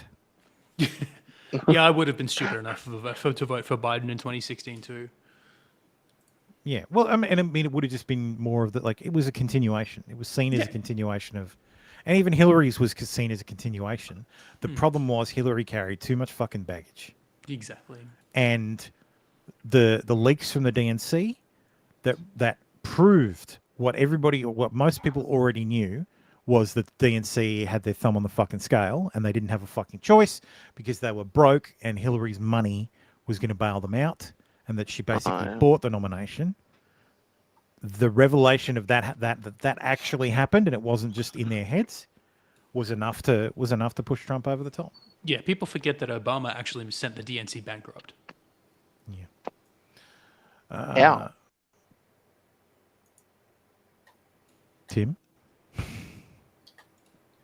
Good question, actually. From what I understand, the actual DNC, the organization itself, that they were bankrupt by the time Obama left office. Correct? Yeah, because that's what Hillary needed. What Hillary needed to bail them out for. Yeah. Fucking Soros. I don't know. Well, just spend all the money on advertising or Hillary blowing hookers or Hillary something. herself said that the DNC was bankrupt when she got the nomination. So she's quite trustworthy. I don't know how it was all spent, but yeah. Well, lie down with the devil, literally. Pretty much. So another reporter sets a list of accounts accusing the Biden administration of corruption in vaccine distribution, a part of a Russian influence campaign. What's this one? We also assess with high confidence that the IRA, that's the Internet Research Agency, not the Irish Republican Army, was responsible in mid-February 2022 for producing and placing... How funny would it be if it was actually the IRA? It would be great. We also assess with high confidence that the Irish Republican Army was responsible in mid-February 2022 for producing and placing... the IRA would be? They'd be like, "This, what the fuck is we talking about here?" They'd be like, yes! Placing in media and social media. We did it. We've shown those fucking English. Yeah. To include French, English, and Spanish on the following narratives that Western Europeans in Africa were not acting in the best interests of the African nations, and specifically were involved in intimidation, coercion, and blackmail in the Sahara-Sahel zone, and were not interested in helping to fight terrorism in the Sahel.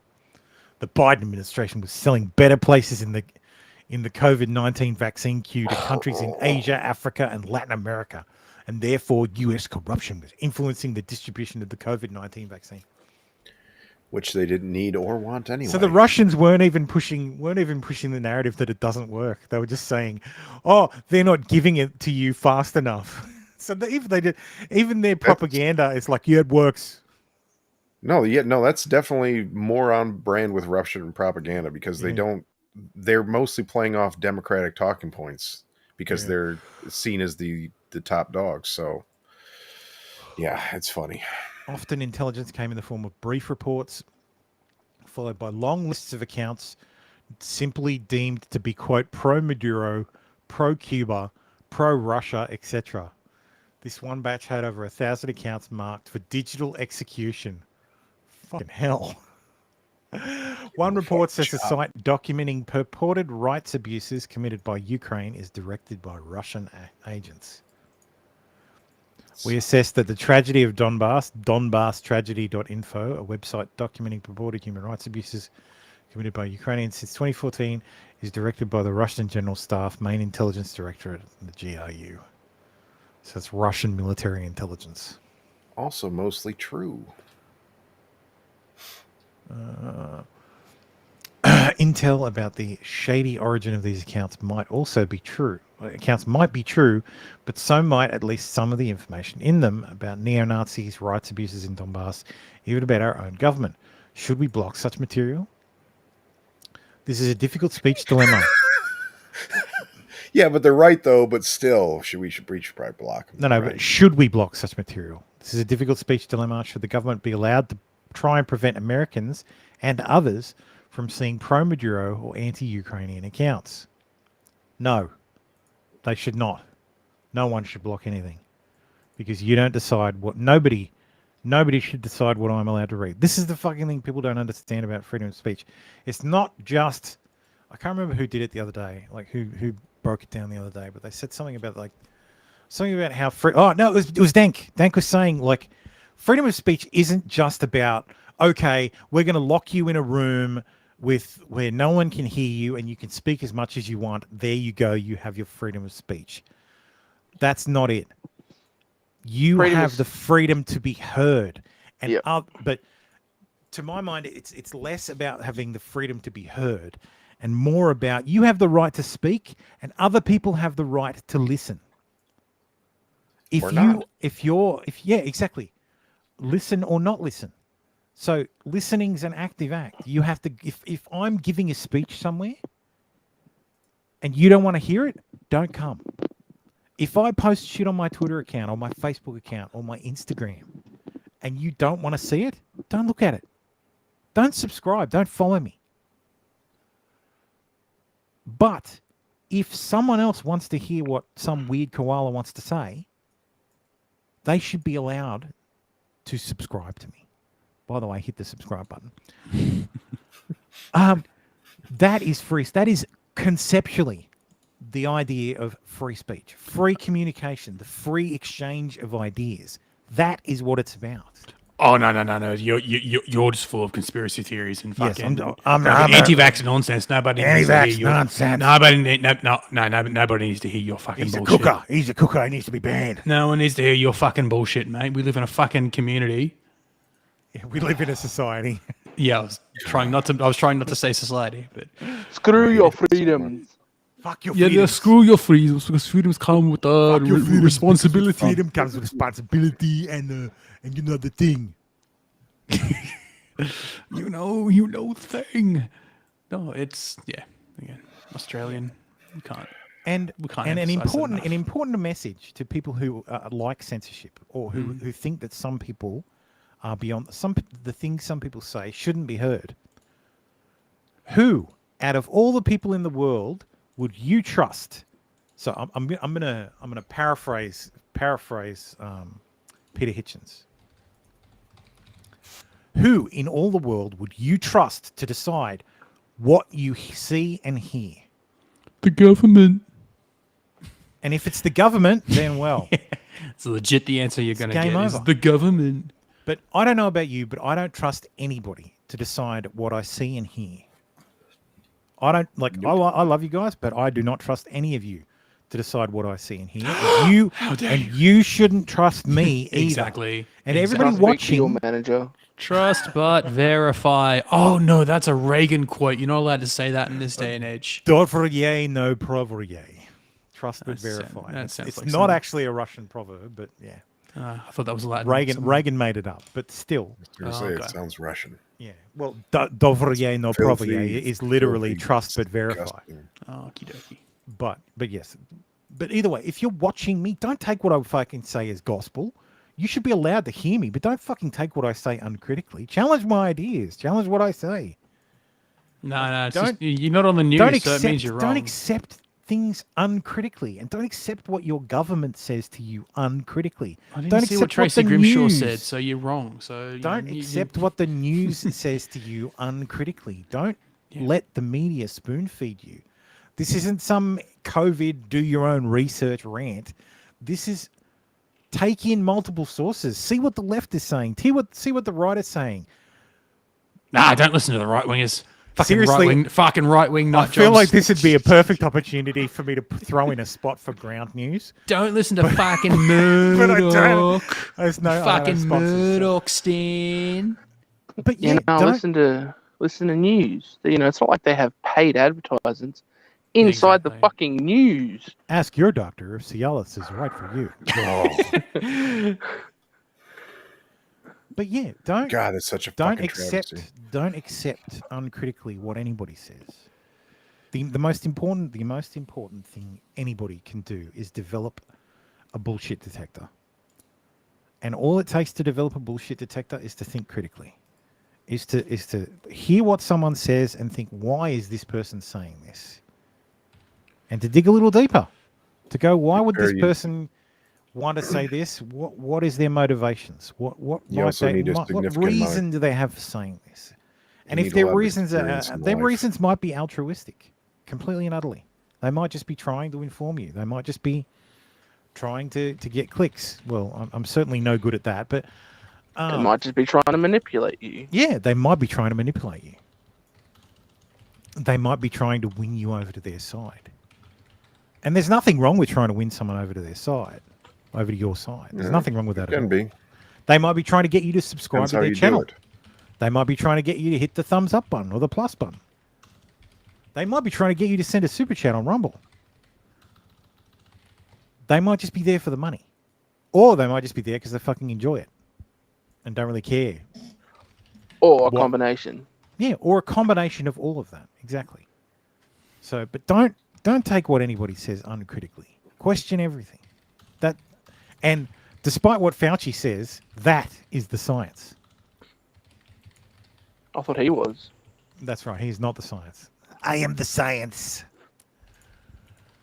So yes, often intel reports are just long lists of newspapers, tweets, or YouTube videos guilty of, quote, anti-Ukrainian narratives. It's weird how this has all been like going on for a number of years. This whole like, oh, can't say anything bad about Ukraine. It's weird. It's been going on for a long time. But what do they classify as anti-Ukrainian narratives? Because like nowadays, if you are against mandated coof jabs, you're an anti-vaxxer. Yeah, well, that's exactly right. It's like they've redefined so many different words. It's like it's whatever they want it to be. It's ridiculous. So.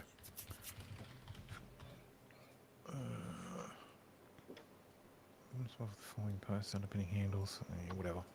All the fucking censored bullshit. Sometimes, not always, Twitter and YouTube block the accounts, but now we know for sure what Roth meant by the Bureau and by the extension the intelligence community. Privileged and confidential. Hi team. The questions we received are attached. I'm frankly perplexed by the requests here, which seem more like something we'd get from a congressional committee than the Bureau. There is a big discussion to be had about state-controlled media, which will be impacted by the label launch later this month. I'm not particularly comfortable with the Bureau, and by extension the intelligence community, demanding written answers here. What's your perspective on how best to navigate? Christ. These people are morons. Demand morons. No, and see, look, that's the thing. We all shit on Yule, but in all his back and forth with the FBI, there is a sense there that he isn't 100% buying what they're selling. Well, he missed the phrase, fuck you, where's your warrant? Yes, fuck you, warrant. Yes. But, and there is, and he can even be nice about there is a little bit of resistance there. There is something in here where he's saying, this doesn't feel right, this feels hinky, this feels off. But they prime the pump with the Biden stuff, and he just follows, he does exactly what he's been told. They ring the bell. And he comes to get the food. So it's positively Pavlovian. Mm. The line between misinformation and distorting propaganda is thin. Are we comfortable with so many companies receiving so many reports from a, quote, more aggressive government? The CIA has yet to comment on the nature of its relationship with tech companies like Twitter. Twitter had no input into anything I did or wrote.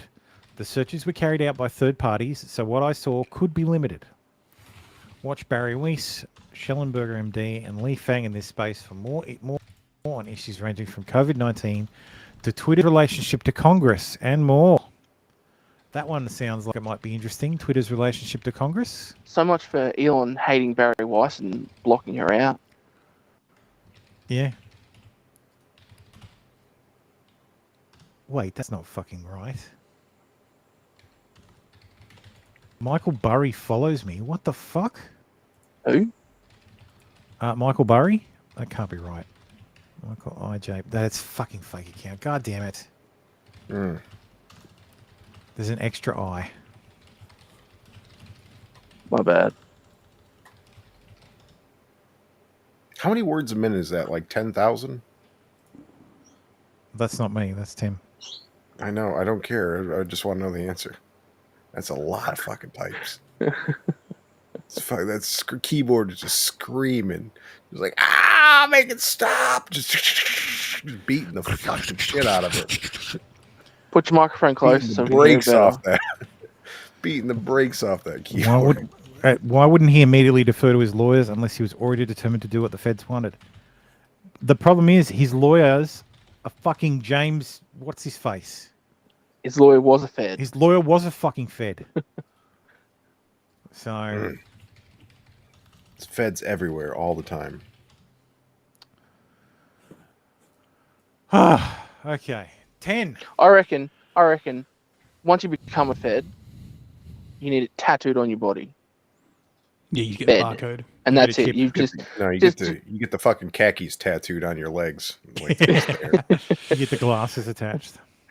Yep, just tattooed Get them and it's grafted glow in the on. dark ink. Mm-hmm. Excuse me. Well, it's on. It's usually on their resume, so it's not exactly hard to find. Okay, so Part 10 now.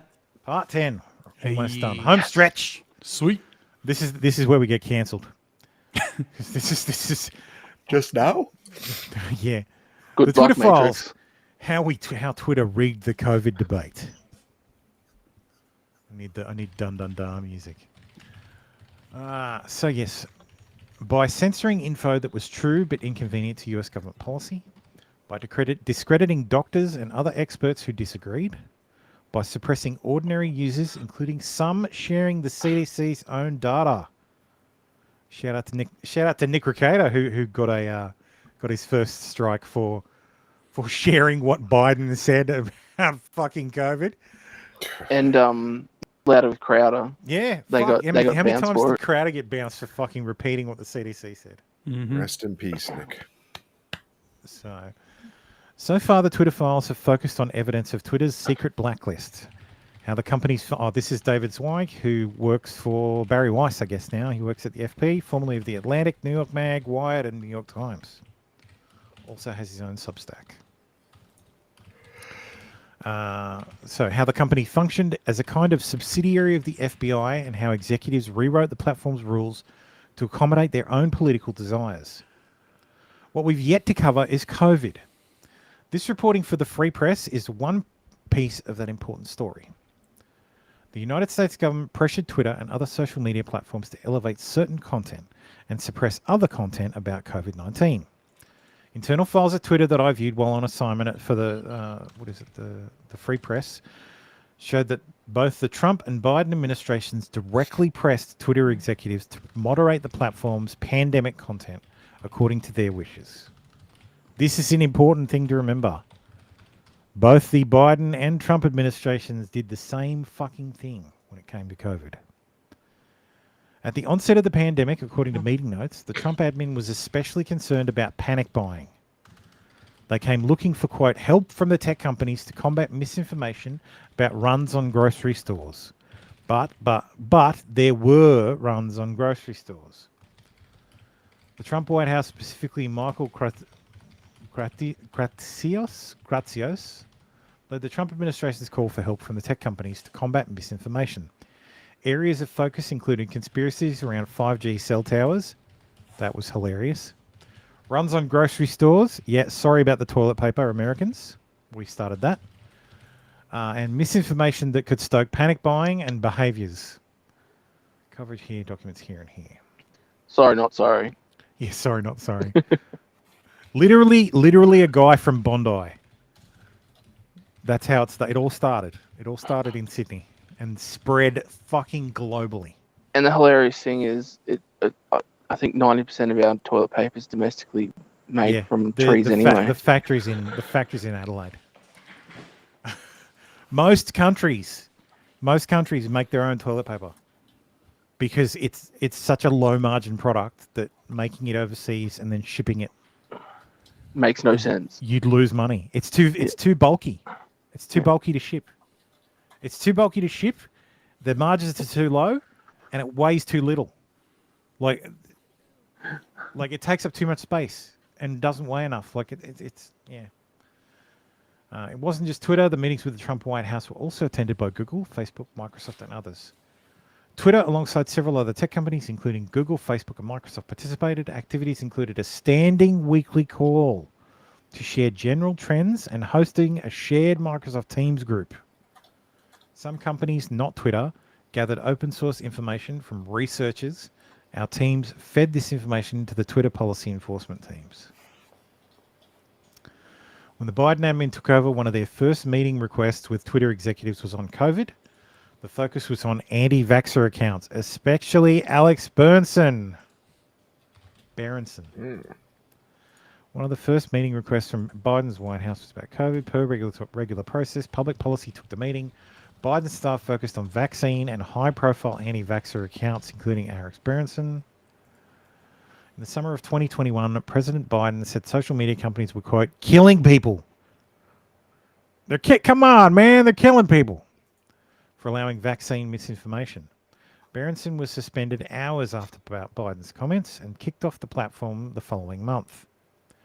Berenson sued and then settled with Twitter. In the legal process, Twitter was compelled to release certain internal communications which showed direct White House pressure on the company to take action on Berenson. Here we go. So, it wasn't us. Trust us. Yeah. So this is a DM between two people on Twitter's internal Slack. How is white fingers? Cross-fingered skin tone 3. Skin tone 3 is brown. So overall, pretty good. They had one really tough question about why Alex Berenson hasn't been kicked off from the platform.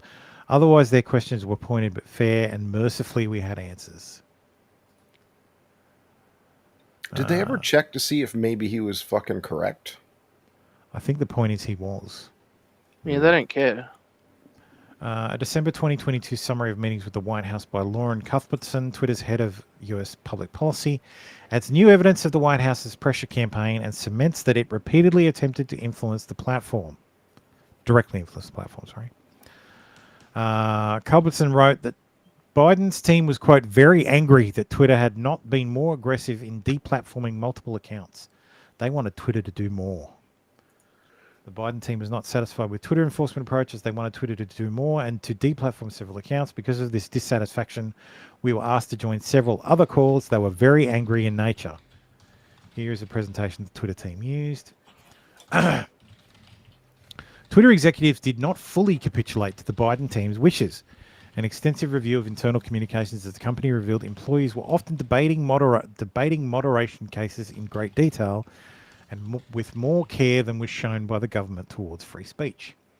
But Twitter did suppress views, many from doctors and scientific experts, that conflicted with the official positions of the White House. As a result, legitimate findings and questions that would have expanded the public debate went missing. Hydroxychloroquine. There are 3 serious problems with Twitter's process. First, much of the content moderation was conducted by bots trained on machine learning and AI. Impressive in their engineering, yet still too crude for such nuanced work. Second, contractors in places like the Philippines also moderated content. What have we said? What have we said? If Twitter does this, then YouTube does this. Cam girl by night, Twitter, suppressor by day. Show boob and vagin. Shows. This video does not show boob and vagin. Very hot. Need more boob. They were given decision trees to aid in the process, but tasking non-experts to adjudicate tweets on complex topics like myocarditis and mask efficacy data was destined for a significant error rate. Let's see what this thing says. So you're not going to be able to read this, but this says, is this claim about any of the following topics? The COVID-19 misleading information policy has been discontinued effective November 23. What kind of message is being advanced in this topic? And then there's a select drop down. Specifically what's being said, and there's a select drop down. What is the author's position? And there's a select drop down. Enhancement recommendations. Recommend tweet level remediation.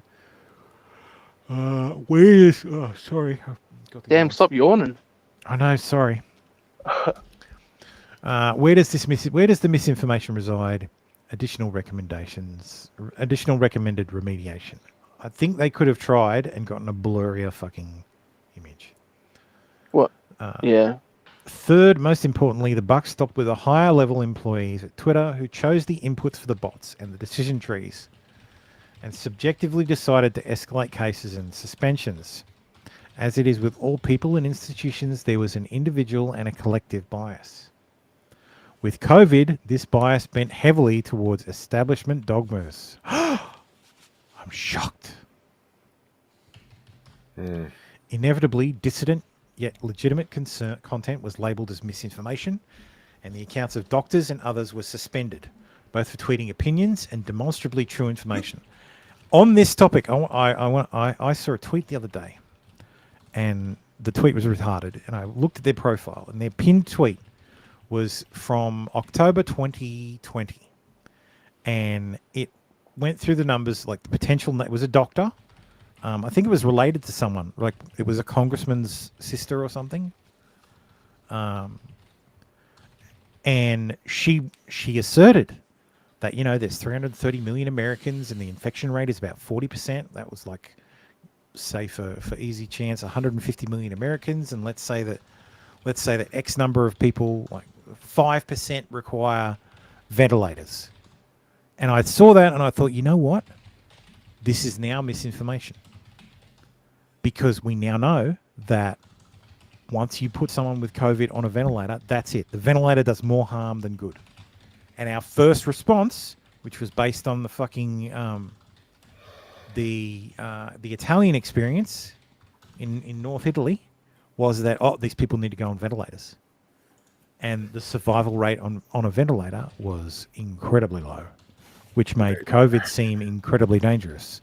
When realistically, now the treatment is just basic treatments and positioning, so put you on your stomach, like lay you in the right. All these treatments had a better result. Yeah, up the oxygen, crank the fucking oxygen as high as you can fucking go. Mm-hmm. That's the treatment for COVID. No, not putting people on a fucking ventilator because that'll kill them. Meanwhile, that was the treatment at the time. And if we weren't allowed to challenge that, if we weren't allowed to even talk about that being a bad idea, fucking Trump used the Defense Production Act to get fucking millions of ventilators built. Elon Musk was going to fucking didn't Elon help figure out a way to build ventilators using fucking Teslas or some shit. So we all went fucking cocoa bananas because the science was wrong. So how many people died with COVID because they were put on a fucking ventilator? Which of you is at a fucking duck pond? Stuffing people in fucking nursing homes and shit. That shit fucking extra retarded. 10 times more retarded than ventilators. I'm going to say Baldo is at a fucking duck pond? No. I live in the bush. Well, there's bush around me, so... Oh, there's bush around me too. Yeah. And I've got apparently a really good fucking mind. It's really shit at the same time. Yeah, it turns out the shitty mics actually pick up a lot of stuff around. Yeah, that's the problem. Like I'm basically deep throating my mic right now. Yeah. And sexy. This room, like if I turn it sideways, you won't be able to hear me anymore. Like you're barely. They can barely hear you. I'm the same. Yeah. I'm the same distance away from the mic as I was, but I'm just to the right of it over here. Yep. Yeah. So I'm a decent condenser will have a really thin pattern. And it's a pain in the ass, and I'm pretty sure it makes my jaw hurt after long long shows. I thought Shuas were directional. Yeah, they are. Oh, okay. This thing has a real its polar pattern is really tight. Ah, yeah. This So one's you- supposed you to be You've got to be this, sitting in but it fresh right in doesn't front work. of it to get Yeah. the levels to. Yeah, Tim, Yeah, I've got- after you bought your new one, I can't hear anything in your house. Well, it kind of does, but I was listening to it on regular, and I could hear fucking everything. I could hear shit louder in my headphones than I do in real life. I'm like, what the fuck? I thought this was a condenser. It's weird. I have the gain turned down quite a bit for this, but if I just listen to it through, it's I can hear two flies having sex in the bathroom. I can hear that through the mic. Yeah, it's fucking annoying. I thought it was more about the cardioid patterns. Yeah. Than the technology itself. Yeah, it's the pattern on the. Yeah. Well, I didn't look at the pattern on this one, but I've got, like I said, last time I've got 2 Procasters. Oh yeah. From Rode. Rode. I'm on my phone. All good. So I'll have something set up for next time. So I hope. All good, man. We'll be able to hear the crows. Exhibit A. Dr. Martin Koldorf, an epidemiologist at Harvard Medical School, tweeted views at odds with US public health authorities and the American left, the political affiliation of nearly the entire Twitter staff of Twitter. So, this person's asking, Dr. Koldorf, do you think younger age groups and or people who've already had the virus need to be vaccinated? I'm not an anti-vaxxer, but I'm vaccine hesitant about this one. It seems to be a religious mantra now that everyone must be vaccinated.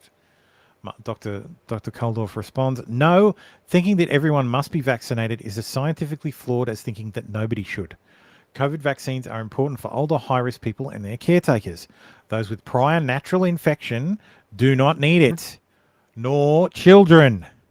Oh, but we were told natural immunity is bullshit. Yeah. Meanwhile, without natural immunity, herd immunity doesn't work. Yeah, herd immunity is nonsense, and natural immunity is a lie. That's what we were told. Internal Twitter emails show an intent to action by moderators saying Koldorf's tweet violated the company's COVID-19 misinformation policy and claimed he shared false information. This is a fucking epidemiologist at Harvard. Yeah. Did you guys see there was some people doing some congressional thing. They were talking about how people with a SARS-CoV-1 immunity were immune 19 years later to SARS-CoV-2. Oh, funny that. They showed almost like they're immunities. related. Yeah, it's almost like those two viruses are related. It's almost like they have almost the exact same name.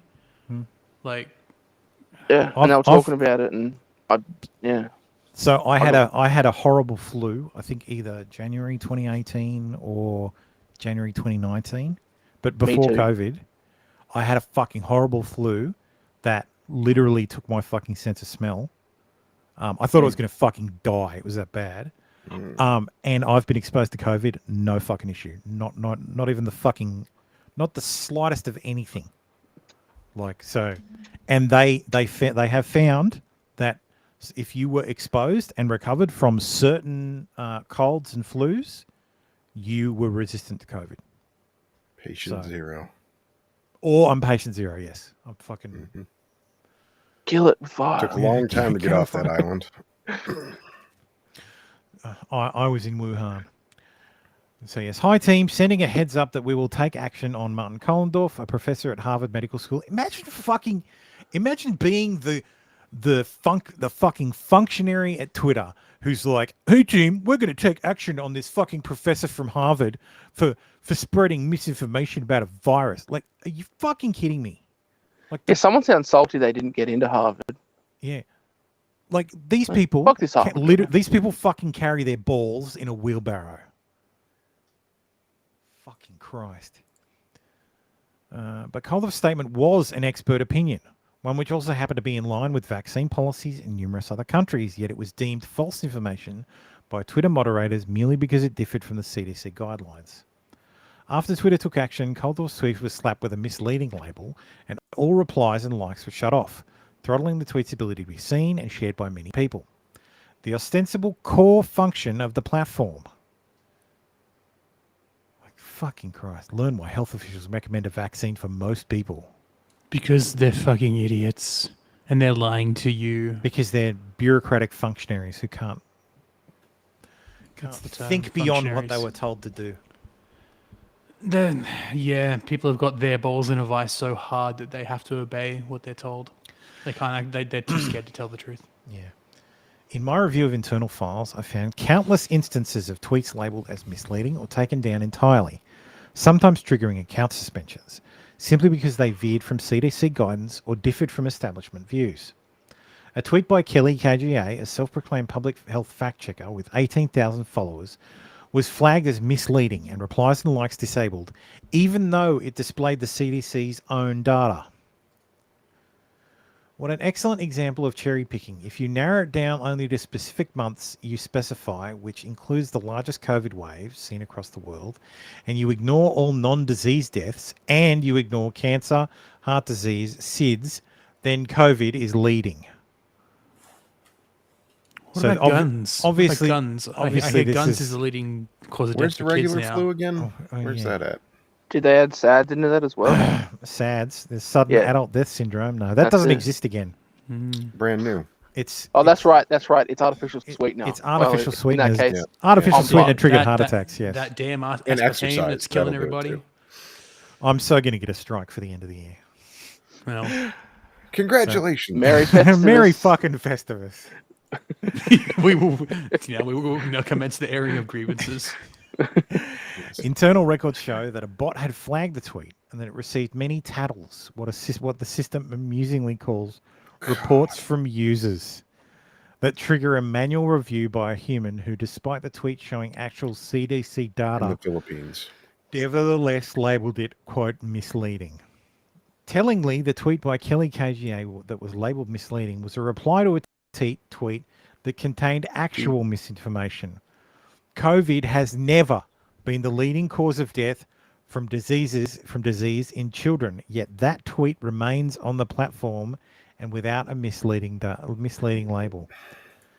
As do I. Here's some data. Since December 2021, COVID has been the leading cause of death from disease in children. Fucking hell. Yeah, but no.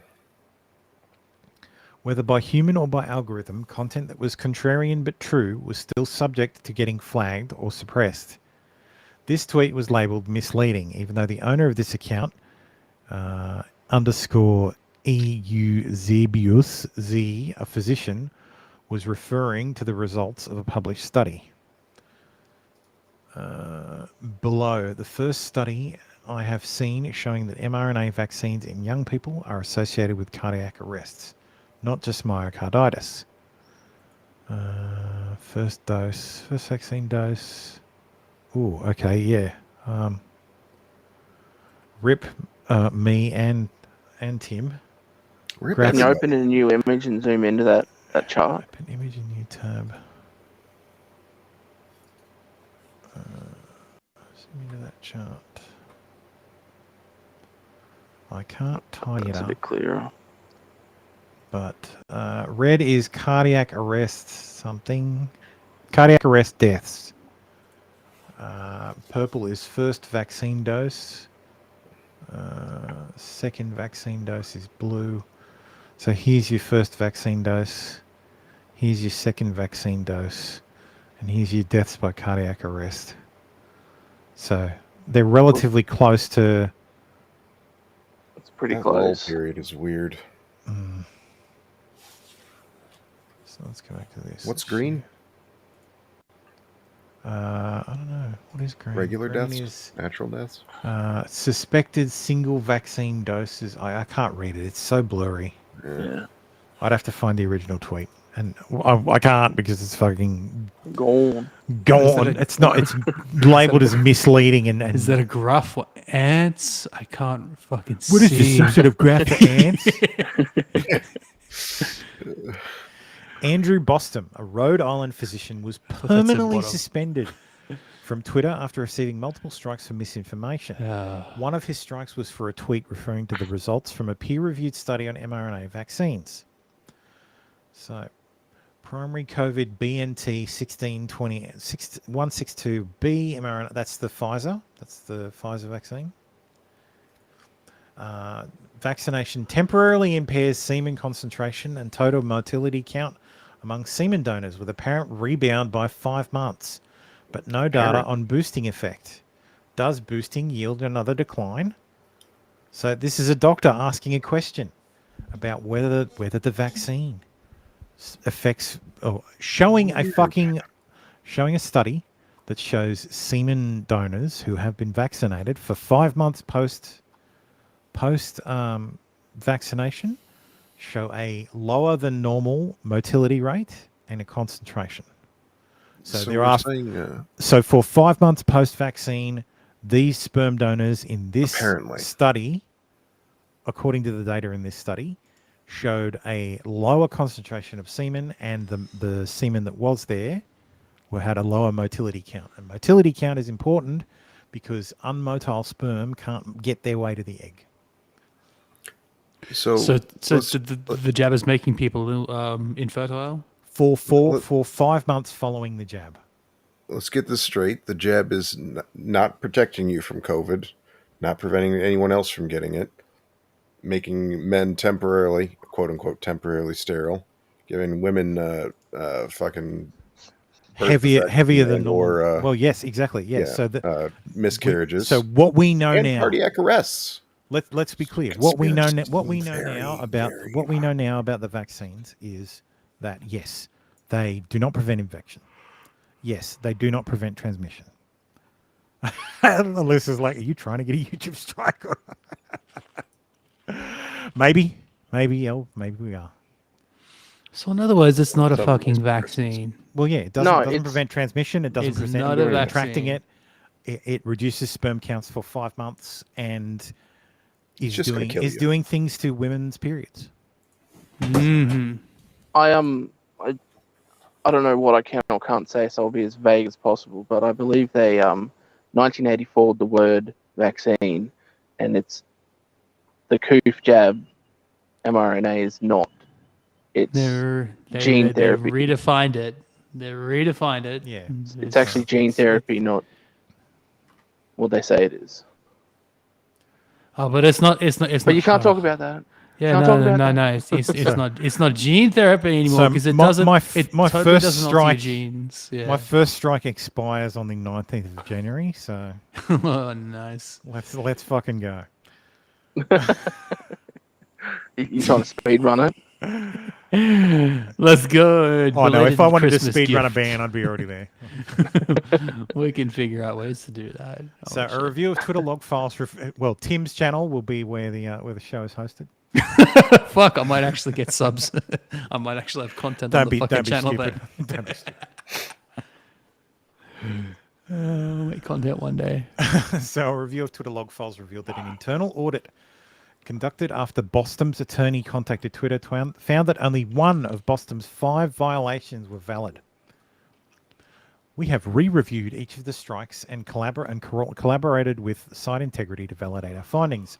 Of the 5 violations, 4 of them are not invalid and not in violation, and only this tweet is in violation of misinformation. As a result, we have now unsuspended the user and responded to their appeal to let them know we have rescinded their suspension. Also, we have left a pinned note on the account to ensure that before any enforcement action will be taken against the account, it will be subject to review by Site Integrity. We will also remove the annotation on the tweets we have marked as no VIO. VIO is their lame term for violation. The one Bostom tweet found to still be in violation cited data that was legitimate but inconvenient to the public health establishment's narrative about the risks of flu versus COVID in children.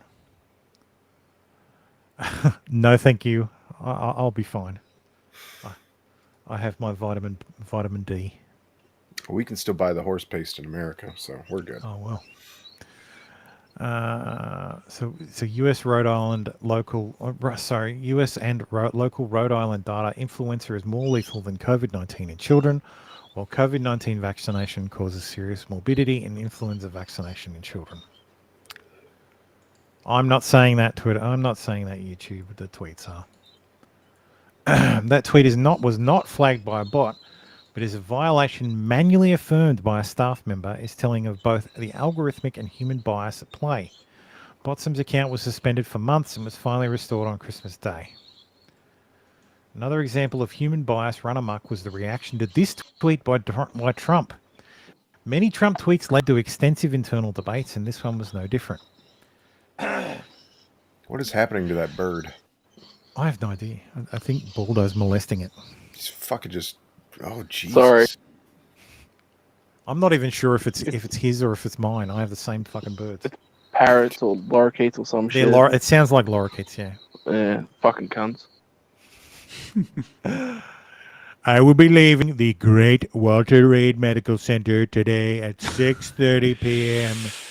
feeling really good. Don't be afraid of COVID. Don't let it dominate your life. We have developed under the Trump administration some really great drugs and knowledge. I feel better than I did 20 years ago. Why is that a controversial tweet? I don't... In a surreal exchange, Jim Baker at the Twitter Deputy General, at the time Twitter's Deputy General Counsel, asked why telling people not to be afraid wasn't a violation of Twitter's misinformation policy. Fed's got a Fed, baby. Yoel Roth, Twitter's former head of trust and safety, had to explain that optimism wasn't misinformation. Adding to the main thread on this subject, in short, this tweet is a broad, optimistic statement. It doesn't incite people to do something harmful, nor does it recommend against taking precautions. See what I mean about Yoel Roth being not... Like, Yoel Roth doesn't strike me as a bad guy. Like, Yoel Roth seems to be the last reasonable person there. And then he went full fucking unreasonable. Which, honestly, is why why I think Elon kept him on.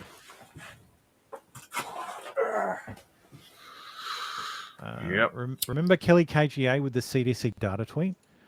Twitter's response to her is clarifying. Quote, "We will prioritize review and labeling of content that could lead to increased exposure or transmission." Hi, Kelly KGA. Thanks for getting back to us about a label on your tweet. Our teams are using and improving on internal systems to proactively monitor content related to COVID-19. These systems help ensure we're not amplifying tweets with these warnings or labels and detect the high visibility content quickly. Additionally, we will continue to rely on trusted partners like other government agencies to identify content that is likely to result in offline harm. Words, they hurt. Given the dynamic situation, we will prioritize reviewing and labeling of content that could lead to increased exposure or transmission. Ooh! I don't know about you guys, but Twitter hurts me when I'm offline. Yeah. Hurts my soul. Twitter made a decision via the political leanings of senior staff and government pressure that public health authorities' approaches to the pandemic, i.e. prioritizing mitigation over other concerns, was, quote, the science. Information that challenged that view, such as showing harms of vaccines or that could be perceived as downplaying the risks of COVID, especially to children, was subject to moderation and even suppression. No matter whether such views were correct or adopted abroad, what might this pandemic and its aftermath have looked like if there had been more open debate on Twitter and other social media platforms, not to mention the mainstream press? Well, I'd imagine that that poor Taylor Lorenz wouldn't be so fucking paranoid about COVID and letting it ruin her life. About the origins of COVID, well, yes. About the lockdowns, about the true risks of COVID in kids, and much, much more. Thanks to Schellenberger, MD, L. Woodhouse, L. Fang, and the team at the FP for their help reporting this story. An expanded version of this thread is available now at the FP.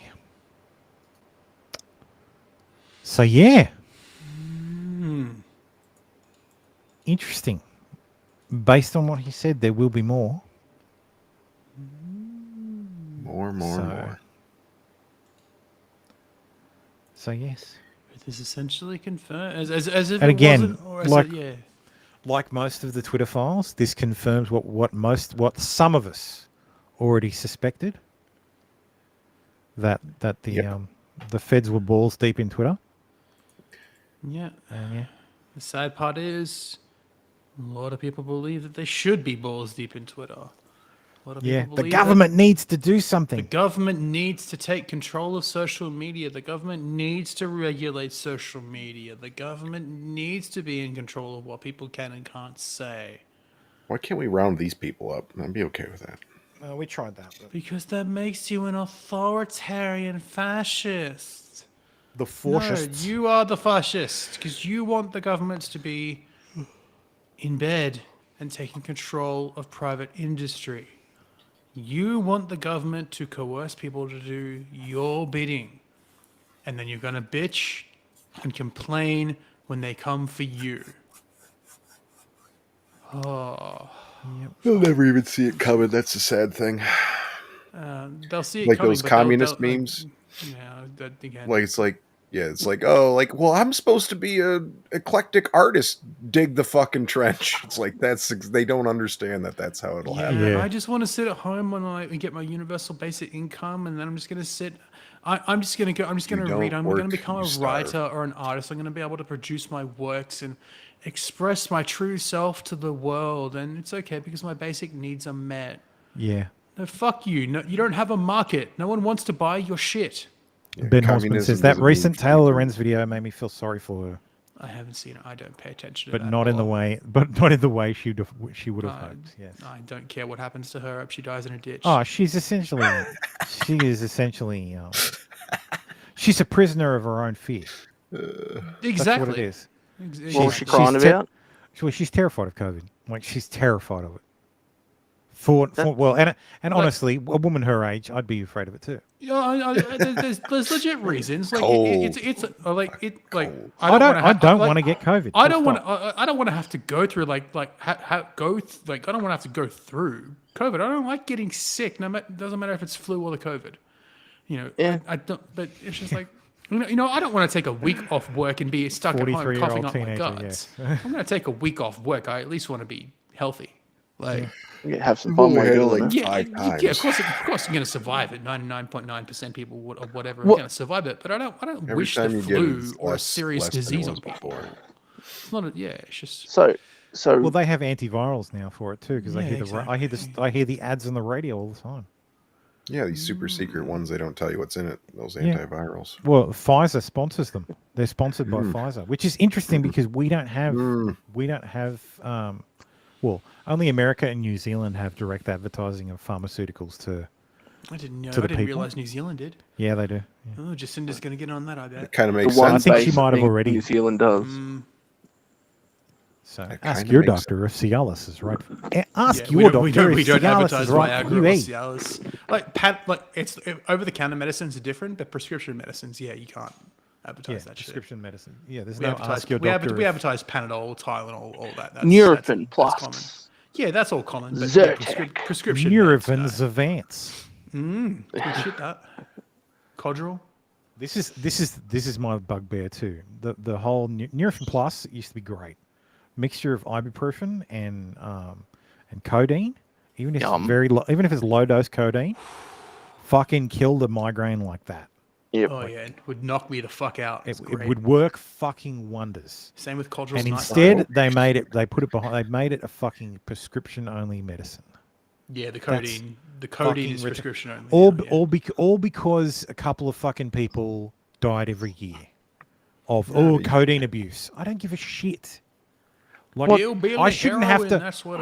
If I've got a small amount of pain that I know a fucking a Nurofen won't fucking handle, but I know, 8 milligrams of codeine will do the job. I should be able to go to the fucking pharmacist and get that. The pharmacist should be able to get. The pharmacist used to actually tell you, oh yeah, look, you've had this before. Yep, you know how to use it. Okay, no more than this. Okay, yeah, sweet. I'm not a fucking retard. Yeah. I should be able to take this stuff. It shouldn't be. But you might be trying to make meth, so. I remember when you could just walk into the pharmacy and say, "Look, can I have 100 pills?" And they'd be like, "Sure. Do you want 1 or 2 packets?" Yeah, but people absolutely. People used to bulk buy. A lot of people were very addicted to codeine, but that addiction didn't start with fucking Nurofen Plus. They used to use it to cook. Yeah. No. The people who were addicted to codeine were buying the fucking Panadol Plus or Nurofen Plus or whatever and using cold water extraction to extract the codeine to abuse it. Yeah, that's not that difficult. Because the whole doctors will prescribe when you get actual over the counter stuff. So Panadeine Forte, it's called, is the medication you get from the doctor, and it's 12.8 milligrams of codeine phosphate and 500 fucking milligrams of paracetamol. No, I thought that was the over-the-counter stuff. I think Codeine Forte is 30 or 50. It varies. You can get 12.8, or you can get 30 milligrams, or you can get 50 milligrams. But because I was on 30s or 50s for like 8 years. But the common ingredient is fucking paracetamol. Yeah. Paracetamol in a mixture with codeine is no better than a placebo. Like, you can literally mix the codeine with anything, and it will work just as well. The paracetamol doesn't do shit. Yeah. That's the fucking... But the paracetamol is what will destroy your fucking liver. The paracetamol is what kills you, not the fucking codeine. You will die from liver failure before you die from a codeine overdose. Yeah. Abusing fucking paracetamol plus, like any sort of like over-the-counter codeine stuff. That's Yeah, I why was they looking- have a That's the recommended fucking thing. maximum daily dose. I was looking at some drug Nick was talking about, and I think it was Nick. It could have come up on a different screen. Provigil. Yeah. Could have been. Probably And MDMA, Provigil. and it's one of its main things is to prevent or to stop someone from dying of paracetamol overdose. Yeah, I'm paracetamol what? poisoning is the it accounts for, quoting Wikipedia, paracetamol poisoning is the foremost cause of acute liver failure in the Western world, and accounts for most drug overdoses in the United States, the UK, Australia, and New Zealand. Yeah. Yeah, it's not. And I'm it's pretty not- sure it's not the I've opiate read that- studies that Yeah. paracetamol is no better than a placebo. Probably not. Yeah. Well, I know You personally, are much better. Yeah, Narcan, Alyssa says. could have been Narcan. Narcan's used for opioid overdose. Yeah, to reverse the effects of opioids. It's to reverse the effects of an opioid. It's an opioid antagonist. Yeah. But it's the paracetamol that I've kills used Narcan on a person before. So. Oh shit. But yeah, ibuprofen will fuck up your stomach if you use it daily. It will destroy the lining of your stomach. Ibuprofen actually works. It's a non-steroidal anti-inflammatory. Acetaminophen sucks balls. Don't use it. Go and buy a fucking aspirin. I've no idea what that is. Acetaminophen is paracetamol. Paracetamol is the chemical. So don't buy Panadol. Is acetaminophen. Don't buy Panadol. That's what he's saying. So go and buy acetylsalicylic acid or aspirin. Buy Nurofen is what he's saying. No, well, if you need a painkiller, a light painkiller every day, don't take Nurofen. Take aspirin. Oh no, sorry, aspirin. Because I'm trying to think. Aspirin you can take as a daily dose. Sorry, I'm trying to think of the trade doctors name in will Australia. prescribe aspirin to old people who have heart conditions because it's a blood thinner. I'm trying to think of the Australian brand name for aspirin. So sorry. So it's literally just aspirin. Is it? Disprin is a type of is a brand of aspirin. Gotcha. But you can get aspirin. You can get aspirin over the counter, no problem, anywhere in the world. And aspirin is what the Greeks used to use. So Asproclear, yeah. Gotcha. Asproclear is aspirin, yeah. Yeah, gotcha. But that's the stuff you drop in water. Aspro is the. It's an effervescent. So it's tablet the thing. effervescent tablet, yeah. Yeah. But so we aspirin dates back to the Greeks. Dates back to the ancient Greeks because there was a plant in Greece that if you chewed on it would release salic acid. And salic acid, acetylsalicylic acid is aspirin, but the salic acid is what the plant would release, and they would give you the leaves of the plant if you had pain, and you would chew on the leaves and it would release the salic acid, and that would acetylsalicylic acid. Yeah. Acetylsalicylic acid is as aspirin, and acetaminophen is paracetamol. Gotcha. The aspirin one is Not what a they doctor. use on Not a doctor. You see horse trimming hoof trimming videos, and they throw on powder on them. It's actually just aspen powder. Oh yeah, quite interesting. All right, I'll take a look. Yes, pill poppers. Pill poppers unite. I usually buy Nurofen. Okie dokie. I usually buy the cheap shit over the counter. From I have had to dose many drugs. I've had exposure to many drugs. So. Well, at the start of the pandemic, I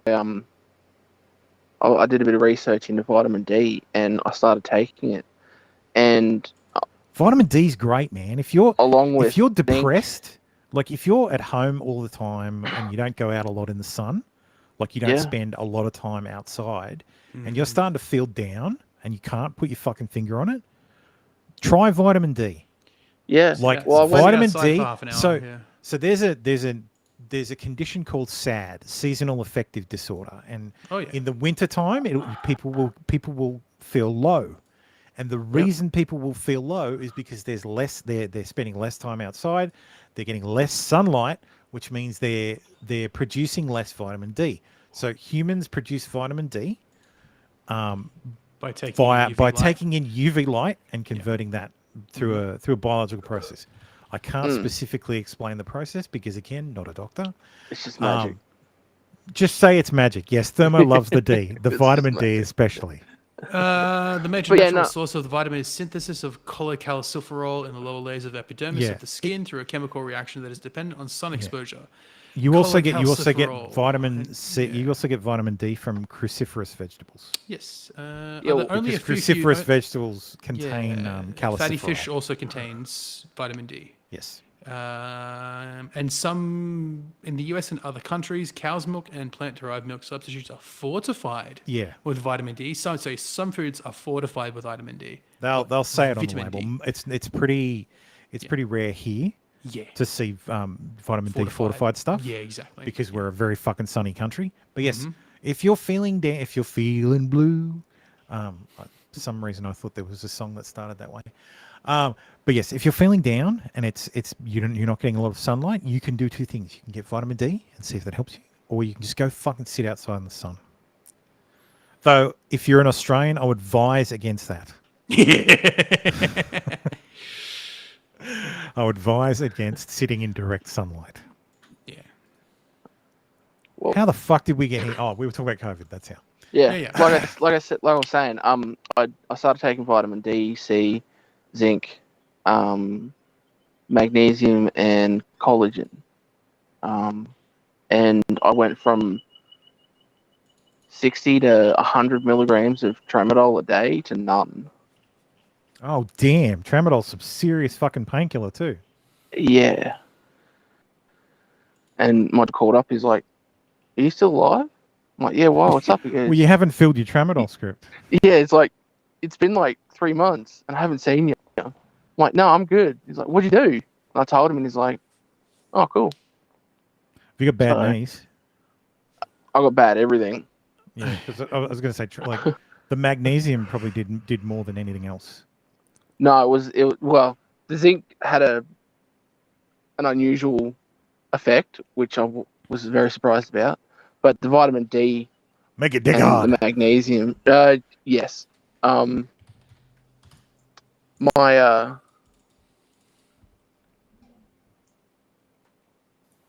Penis. No. Your, my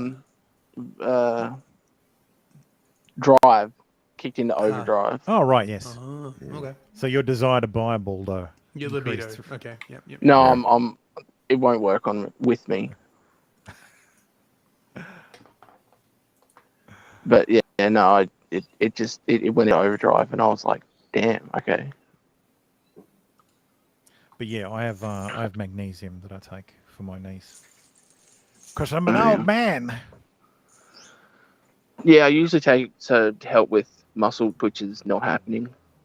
Oh yeah, if you get cramps, like leg cramps. I used to get calf cramps. What Americans call Charlie horse. Sleep. Yeah. Like Charlie horse. Yeah. Oh, is that what that is? Okay. I thought Charlie horse was like a cork thigh. Well, it's a cramp. Okay. I didn't know it was a generic name for a cramp. Okay. It's usually a cramp caused by being hit is generally how the Charlie horse is Okay. described around here. Anyway, it's not just like a regular cramp. It's like you've been hit. Returned to more bruising. Condition of the femur. Yeah, I've got a whole bunch of Blackmore stuff on my desk.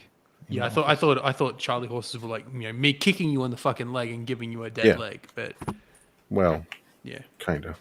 Blackmores, Synovas. Yeah. Take your pick. I've got some whatever's I've got some special. I've got some executive stress stuff, some fish oil. yeah, because I used to get bad. My calves would seize up during sleep, and it would wake me up. I think that's like a zinc or potassium or something deficiency. Some ginkgo fort, some ashwagandha, Super male vitality. some St. John's wort. Yep. Ooh. Mom used to sell all that shit. She's a fucking hippie. Some my mum works in a some pharmacy. Metamucil to keep you regular. Used to. No, she used to work in a pharmacy. Yeah, but before that, she used to work in a health food shop. Oh, I mean, my mum works in a pharmacy. Yeah. Oh, okay. Yeah. Yeah, she's always trying to peddle me the latest stuff. She always used to give me her own drugs, give me her prescriptions. No, thanks. I don't need the Xanax. Thanks, Mum. Do either of you two Aussies remember Dermashield? Oh, that rings a bell. Dermashield. Yeah, it's the crap you put on your sounds hands familiar. before you work in like grease and grime or on a car and shit. Mm-hmm. Yeah, we got stuff. And then, and then you get all dirty. And you just wash the shit off your hands. Yeah, just oils Yeah, your skin. Yeah, if you got just Never oils your heard- skin up. No, Yeah. it doesn't ring a bell. The name rings a bell, but the I've never used it, product but it's doesn't just- ring a bell. Uh, Whenever I Well, used to work on cars, Mm. yeah, my hands would get greasy. I'd get some fucking Jif Yep. cream, spray it on. Peanut butter? Like, Basically, No. same concept. Just seal your hand it's up. a before you work cream on shit. cleanser, Tim. Yeah. It's a cream cleanser. It's fucking great. You put it on, rub your hands and lather it on, and it just rips away any fucking grease and grime, and yeah, my it's got granddad like used chalk to, in it.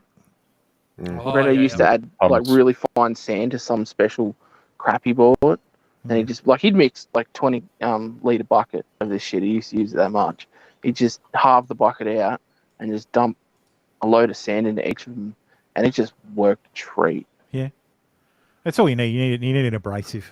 Mm. Yeah, Jif has abrasive in it. It's fucking great for Yeah. your hands. That's like, expensive Yeah. though. well, yeah, it is now. Yeah. I've And they fucking changed the bottle. I bought like a small. I bought a Nissan. And I've never had to touch a car since. The last car I had to work on had a carburetor. That's how long ago it was. Nice. Oh, yeah. That name means something. That word means something. But I have no. A carburetor is where the air and the fuel mix. Okay, I In legit cars- don't know in shit cars about that- cars. In I don't cars know- that don't have fuel injection, a Okay. carburetor is what drags the Interesting. fuel into the engine to burn. I don't. I It's don't. really know anything surprisingly about- efficient for how simple they are. Yeah, I know what an a lot alternator less is, trouble though. though. Just a basic Venturi will do the job. Mm-hmm. Yeah, I never learned about cars. All these manual Tad arts bit of things. vacuum, little hole, little liquid. Yeah. All the shit that I regret not learning about.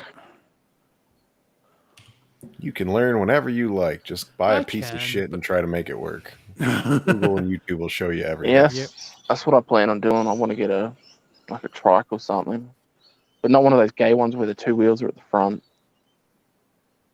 You want a one-wheel truck with one in the back?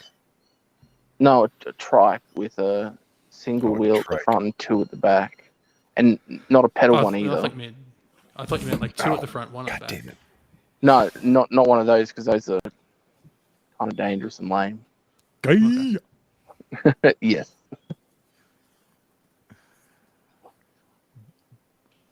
Deputy Prime Minister of Russia, or whatever this guy is now, Dmitry Medvedev, has made some predictions. I don't know what he is. for 2023. Mouthpiece, maybe? Deputy chair of the He's Security Council. Putin's cockholster. Blowhole. Basically, yeah. Dmitry Medvedev. Oil price will rise to 150 a barrel, and gas price will drop to $5 per 1,000 cubic meter. UK will rejoin EU. EU will collapse after UK return. Euro will drop out of use as former EU currency. Poland and Hungary will occupy western regions of former existing Ukraine. Probably. Fourth Reich will be created, encompassing territory of Germany and its satellites, Poland and Baltic states, spicy. Czechia, Slovakia, and Kiev Republic, and other outcasts. Poland's not going to like that. War will break out between France and Fourth Reich. Europe will be divided. Poland will repatriation in process. Northern Ireland will separate from UK and join the Republic of Ireland. Civil war will break out in US, California, and Texas becoming independent states as a result. Texas and Mexico will form an allied state. Elon Musk will win presidential election in a number of states, which after new civil war ends, will have been given to the GOP. All the largest stock markets and financial activity will leave the US and Europe and move to Asia. The Bretton Woods system of monetary management will collapse, leading to IMF and world bank crash.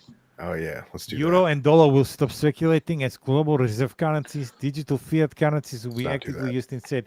Season greetings to all Anglo-Saxon friends and their happy oinking piglets. That's an interesting fucking list.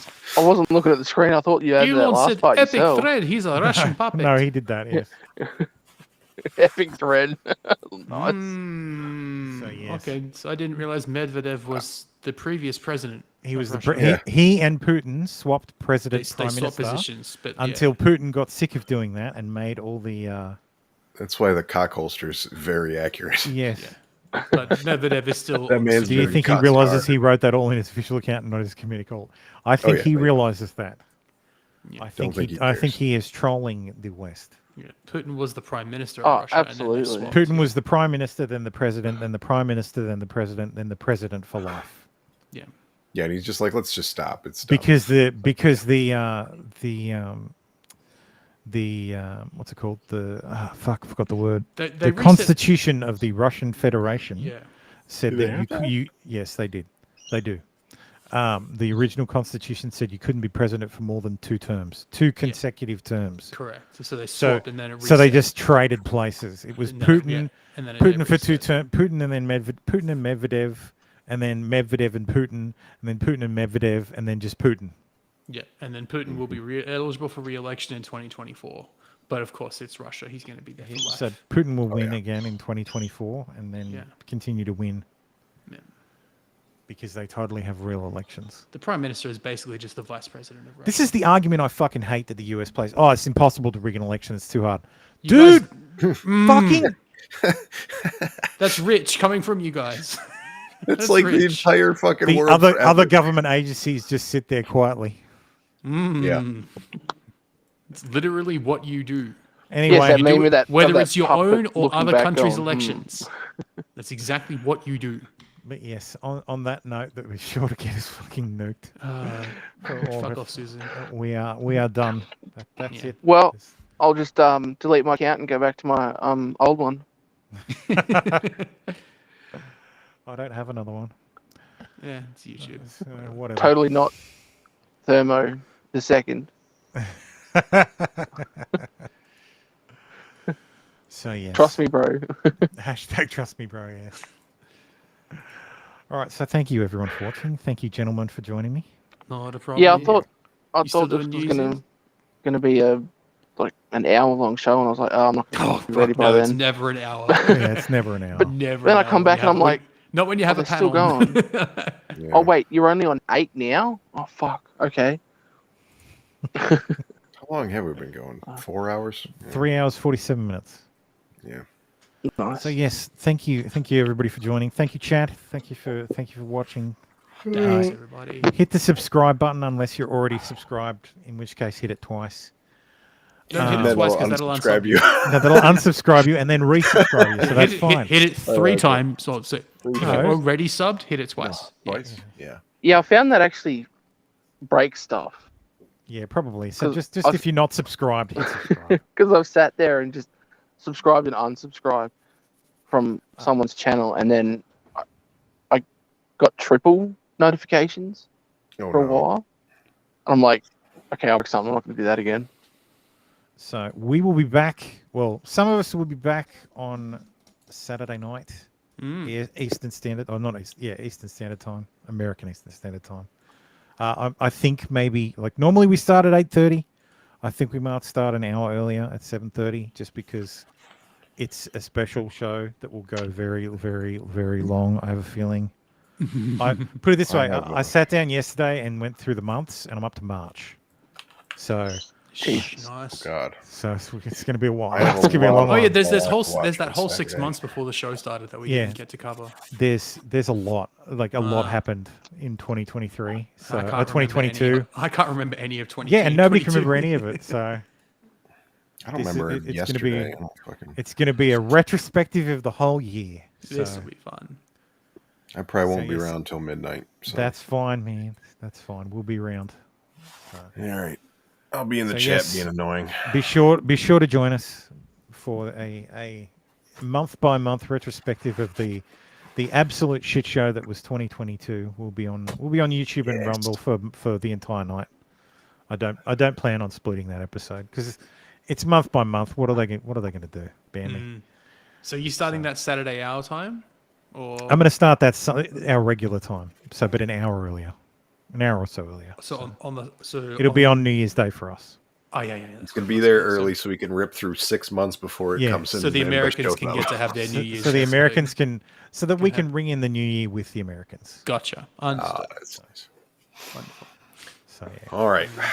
So yes, thank you for watching, and we'll see you Sunday. Saturday. Bye. Bye. Bye.